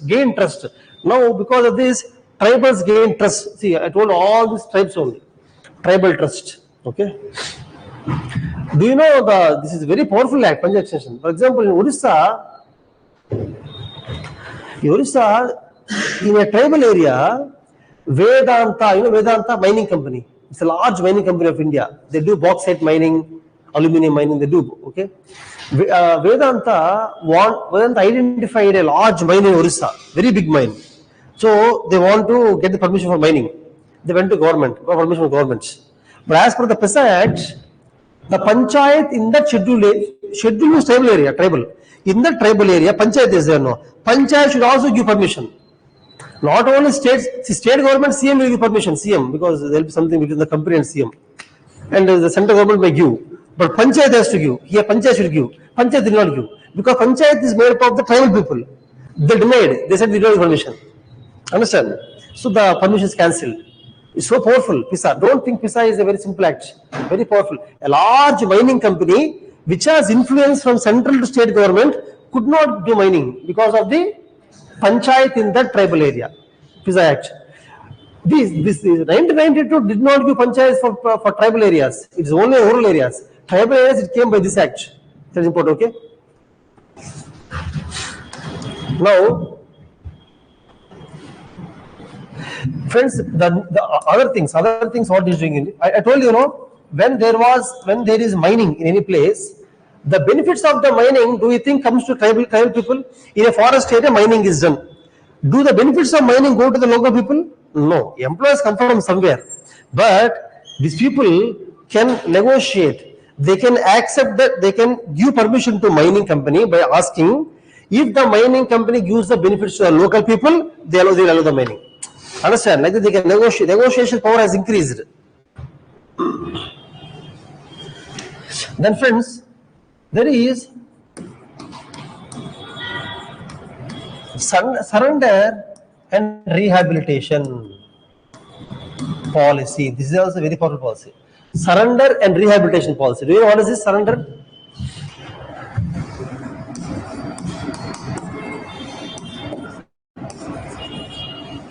If any Naxal, according to this policy, I am an Naxalite. If, for example, generally as an Naxalite, tell me what I will think.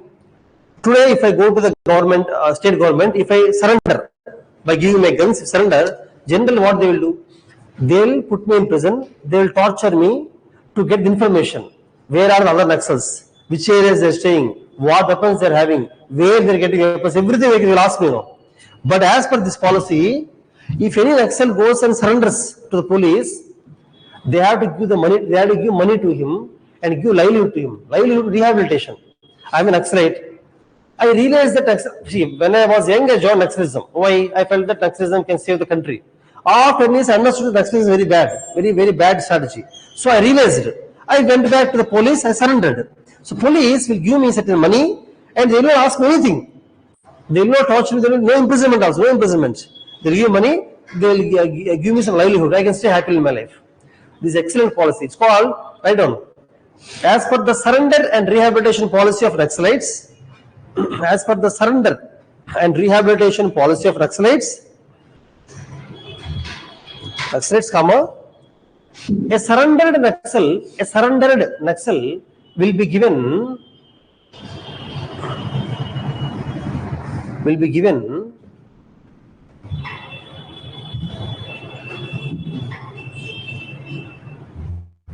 fund, fund for starting new life. Will be given fund for starting new life without imprisonment or any punishment. Without imprisonment or any punishment.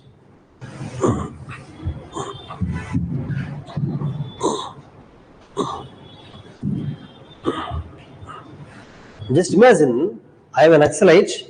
I participated in 10 to 20 attacks. As an Naxalite, I participated in attacks. I killed many police people. Now I come and surrender, and no imprisonment, no punishment. Just they will leave you with the giving money. So because of that, many Naxals surrendered actually. Have seen the movie Banam? Nobody knows the movie. Banam means Nara Rohit's movie Banam. In that, his father is a surrendered Naxal, and his son becomes police officer. Anyhow, let's see. That is another policy. Then next one is land acquisition. Very good. You know that, very interesting here, very important that. Write down. Land Acquisition, Rehabilitation and Resettlement Act 2013.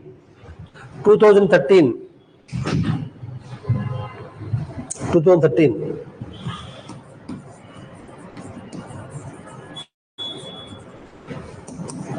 Has replaced the 1894 Act. Full stop. It gives good compensation and rehabilitation. When government acquires any private land.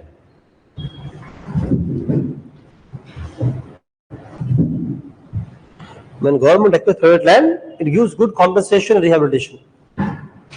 Generally, in rural areas, they give 4 times the cost. Urban areas, 2 times the cost. You know that? Very good. For example, urban Hyderabad, my land is taken by government. My land is 1 acre, 1 crore. They give 2 crores to me. In rural area, go to acquire my land. My land 1 acre, 10 lakhs. They give 40 lakhs to me. Compensation, very good compensation. Understand? So this is a very good act. Okay. Next, you can say land reforms. Land reforms are implemented. Next point. Land reforms are implemented properly.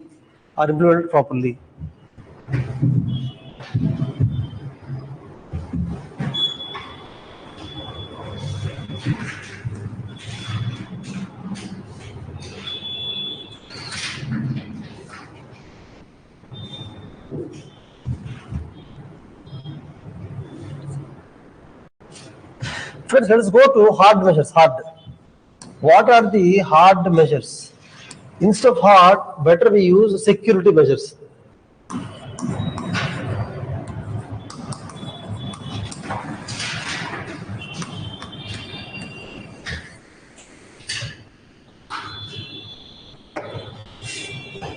Friends, security measures. Do you know these 106 districts which are affected by Naxalism? No?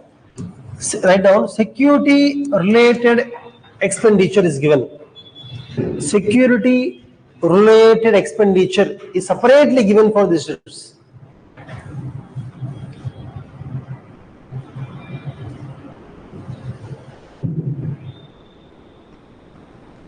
Special security infrastructure.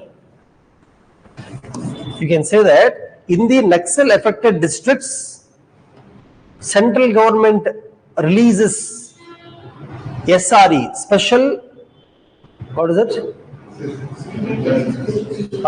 Security related expenditure. That means for these districts, central government gives more money. More money, security means what? Ex gratia payments for the killed police. Police will be killed, no, in Naxal areas. See, once the police is killed, he should be given money, no, Naxal area. That's why ex gratia. In ex gratia, see, normally police is killed outside, some amount is there, but Naxal area, more amount should be given because he died on duty while fighting Naxals. So ex gratia for police. Then police training.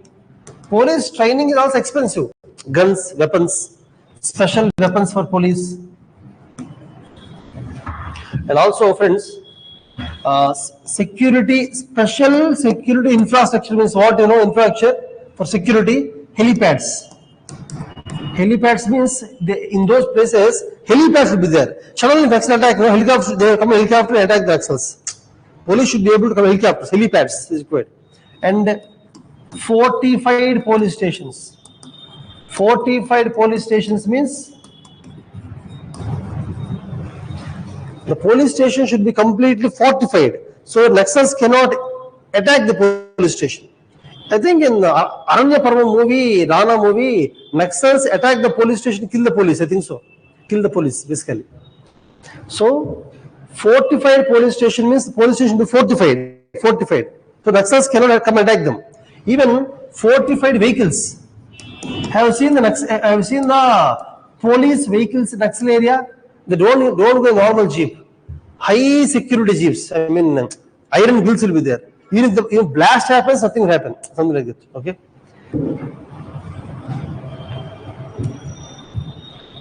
So special expenditure, special funds. Friends, actually, I forgot to tell you one kind of fund. That fund is here in the soft developmental measures, backward regions grant fund. One fund is there. Central government gives separate funding for the backward areas, separate money, because backward areas need more money. No, they give funds called backward regions grant fund.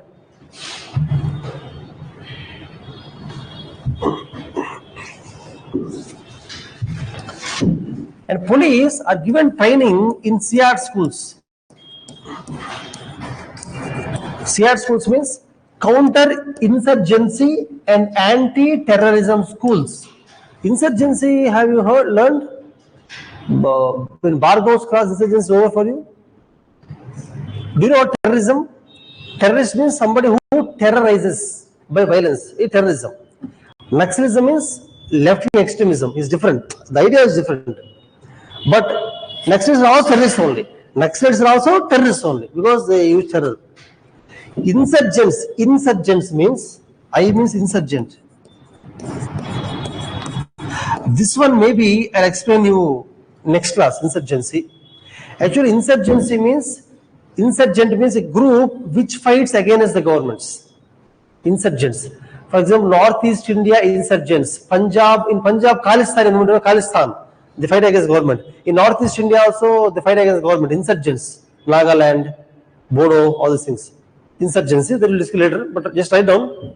Counter-insurgency, counter means against insurgency. And anti-terrorism. See, counter, anti means what? Fighting against terrorists. Fighting against the insurgents. Like that. Counter-insurgents and anti-terrorist schools are called CR schools. In these schools, special training is given.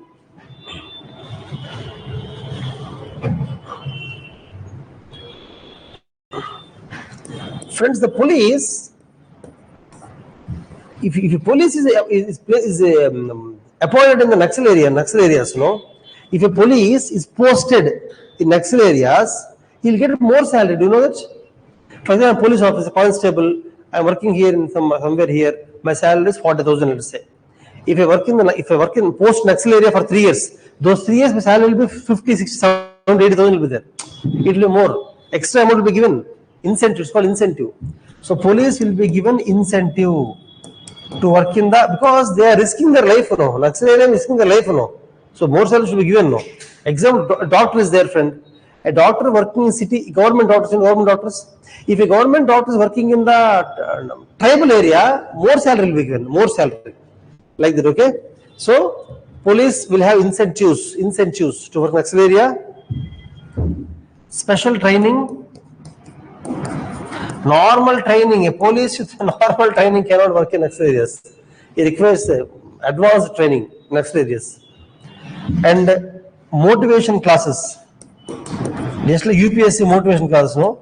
But UPSC is different. UPSC motivation is to get a rank in the UPSC. Their motive is different because they are going away from the family, children, risking their life. Motivation will be there. Motivation will be given for them. Special weapons. Actually, they will be trained in. Do you think every police officer knows how to operate AK-47? No. Police know one rifle. But the police in the Naxal areas will be trained in many weapons, many kinds of guns and weapons. Okay.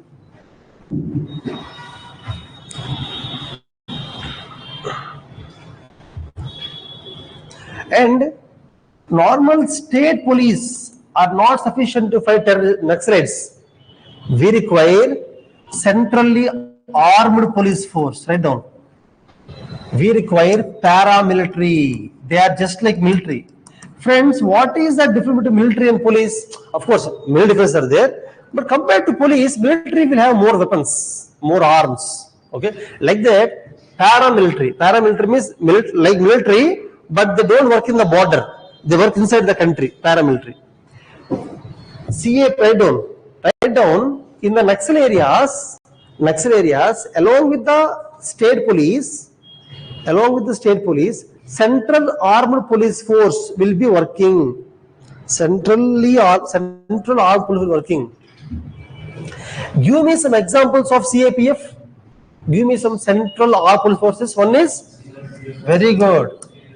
CASF is correct only, but CASF work in industries. They don't work in Naxal areas. CISF are specially trained for industrial security. CISF, Central Industrial Security Force. Okay. Now I am telling here only the Naxal, anti-Naxal police force. One is CRPF. ITBP is correct only. Indian Indo-Tibet Border Police Force, ITBP, but they don't work. They is correct. ITBP don't work against Naxals. ITBP are trained mainly to fight against China, because China, what happens, Indian Army, all Indian Army are not trained to work in Himalayas. India, China, both Himalayas is there, no? Working in Himalayas is very difficult and different. That's why special police, not police, special armed force, paramilitary, not armed, special paramilitary called Indo-Tibet Border Police Force, Border Force. But that is different. That is not Naxals. Let us keep it away. I will tell you. Let's write down. Central Reserve Police Force. Reserve Police. You know what reserve? Reserve means they are not always used. They are kept in reserve. When necessity is required, they are moved. Otherwise, they just stay. They keep getting training continuously. When required, they will be used. Reserve. Similarly, Indian Reserve Battalion.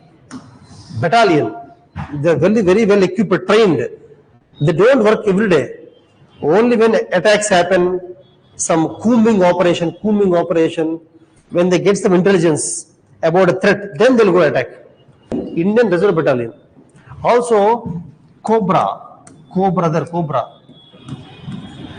means Command Battalion for Resolute Action.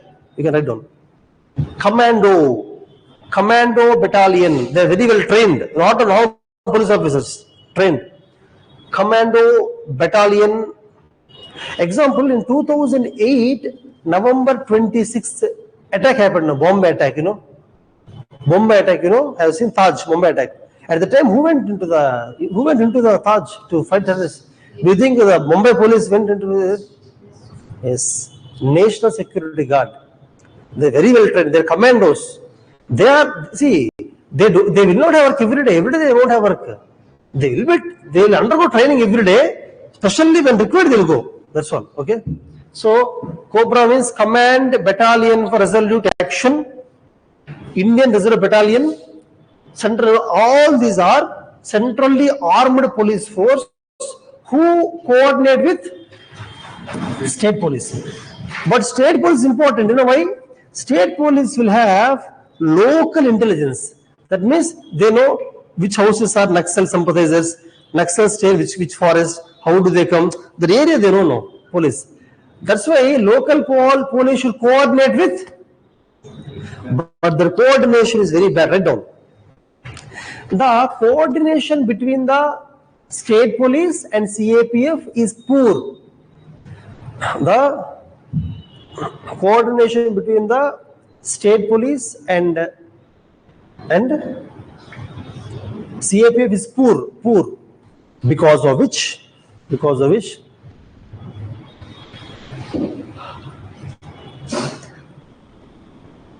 2010 Dantewada attack happened. 2010 read about in the Google, you'll learn about it. Actually, Dantewada attack is very dangerous attack. In 2010, 72 CRP people died single attack. 72 CRP personnel died in single attack. You know why? Dantewada is a place in Chhattisgarh. Dantewada. Okay.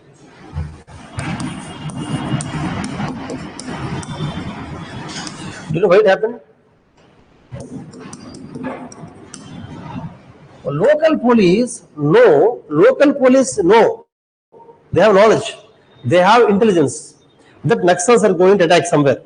But they did not share the intelligence with CRPF. CRPF went in that side. All of them died. All CRPF. Everybody. So all 700 people. Single attack. So you can write down lack of intelligence sharing. Lack of intelligence sharing.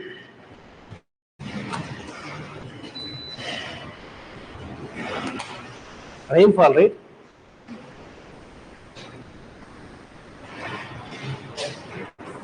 Lack of intelligence sharing between the local police and CAPF is the reason behind the death of 72 CAPF Javans.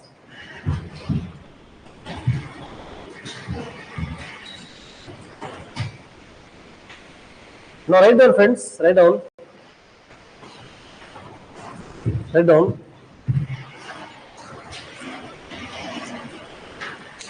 Different states follow different policies to fight Naxals. Different states follow different policies to fight Naxals. What are different states? Andhra Pradesh. Andhra Pradesh means I'm talking about combined Andhra Pradesh. Before Telangana formed. Andhra Pradesh formed Greyhounds. Do you know Greyhounds? Greyhounds is the Andhra Pradesh when YS Rajshekhar was Chief Minister. Do you know what he has done? Among the Andhra Pradesh police, some police he has separated, he trained them as Greyhounds who will fight against Naxalites. It was successful. But Naxalism did not stop. This Greyhounds was able to push the Naxalites out of Andhra Pradesh. They went to Chhattisgarh, that's all. Understand? So write down that Andhra Pradesh created a special police force called Greyhounds. Write down. Special police force called Greyhounds, which is successful. However, most of the Naxals moved into Chhattisgarh, Dandakaranya, is a place in Bastar. Most of the Naxals moved into Dandakaranya.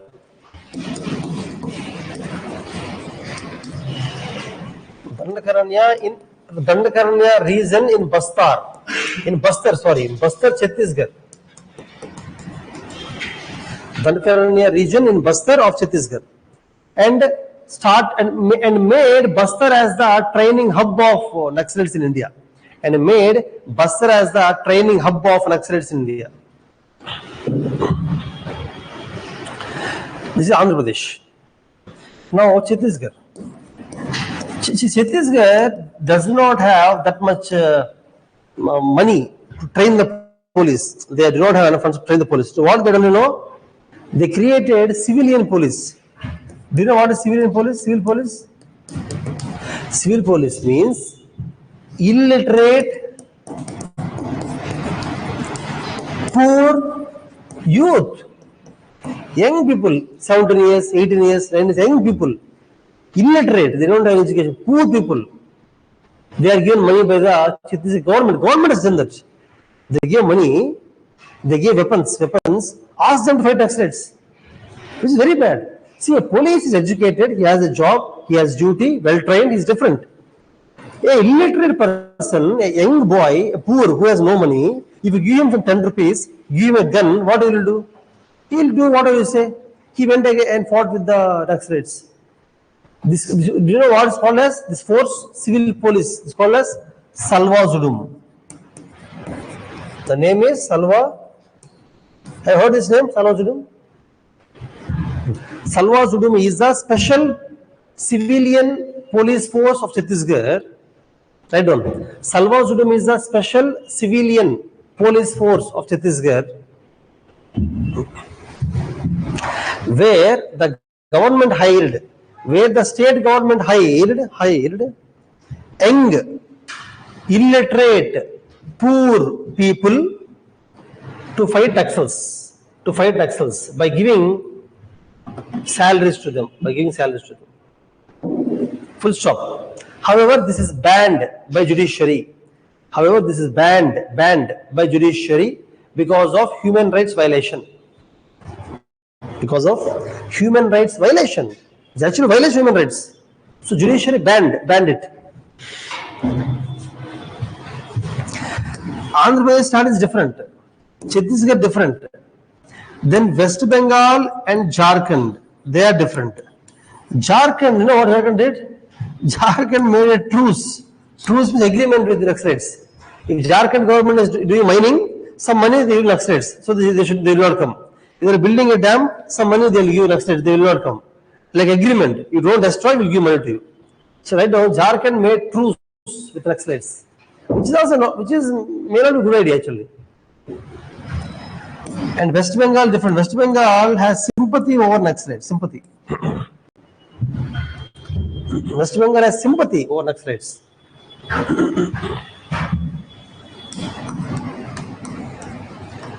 Friends, central government created Operation Green Hunt. Central government has created Operation Green Hunt to eradicate Naxalites. It is just like greyhounds. But greyhounds is Andhra Pradesh.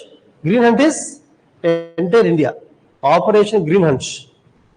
Green means forest, hunt means fight. Green Hunt, hunting the Naxalites in the forest. Operation Green Hunt. And Samadhan is also a strong strategy too.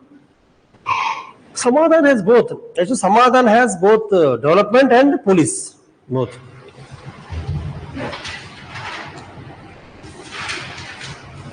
Friends, in the soft measures, I forgot one more point.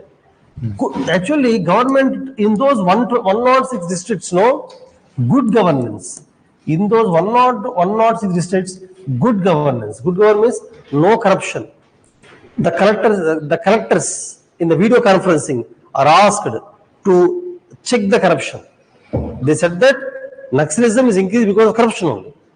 So in these districts, corruption should not be there.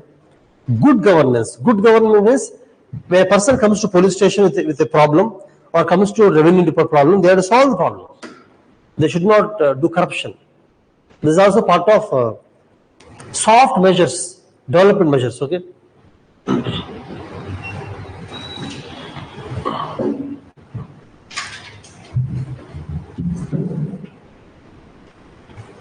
Friends, these are hard measures. I told you the hard measures now.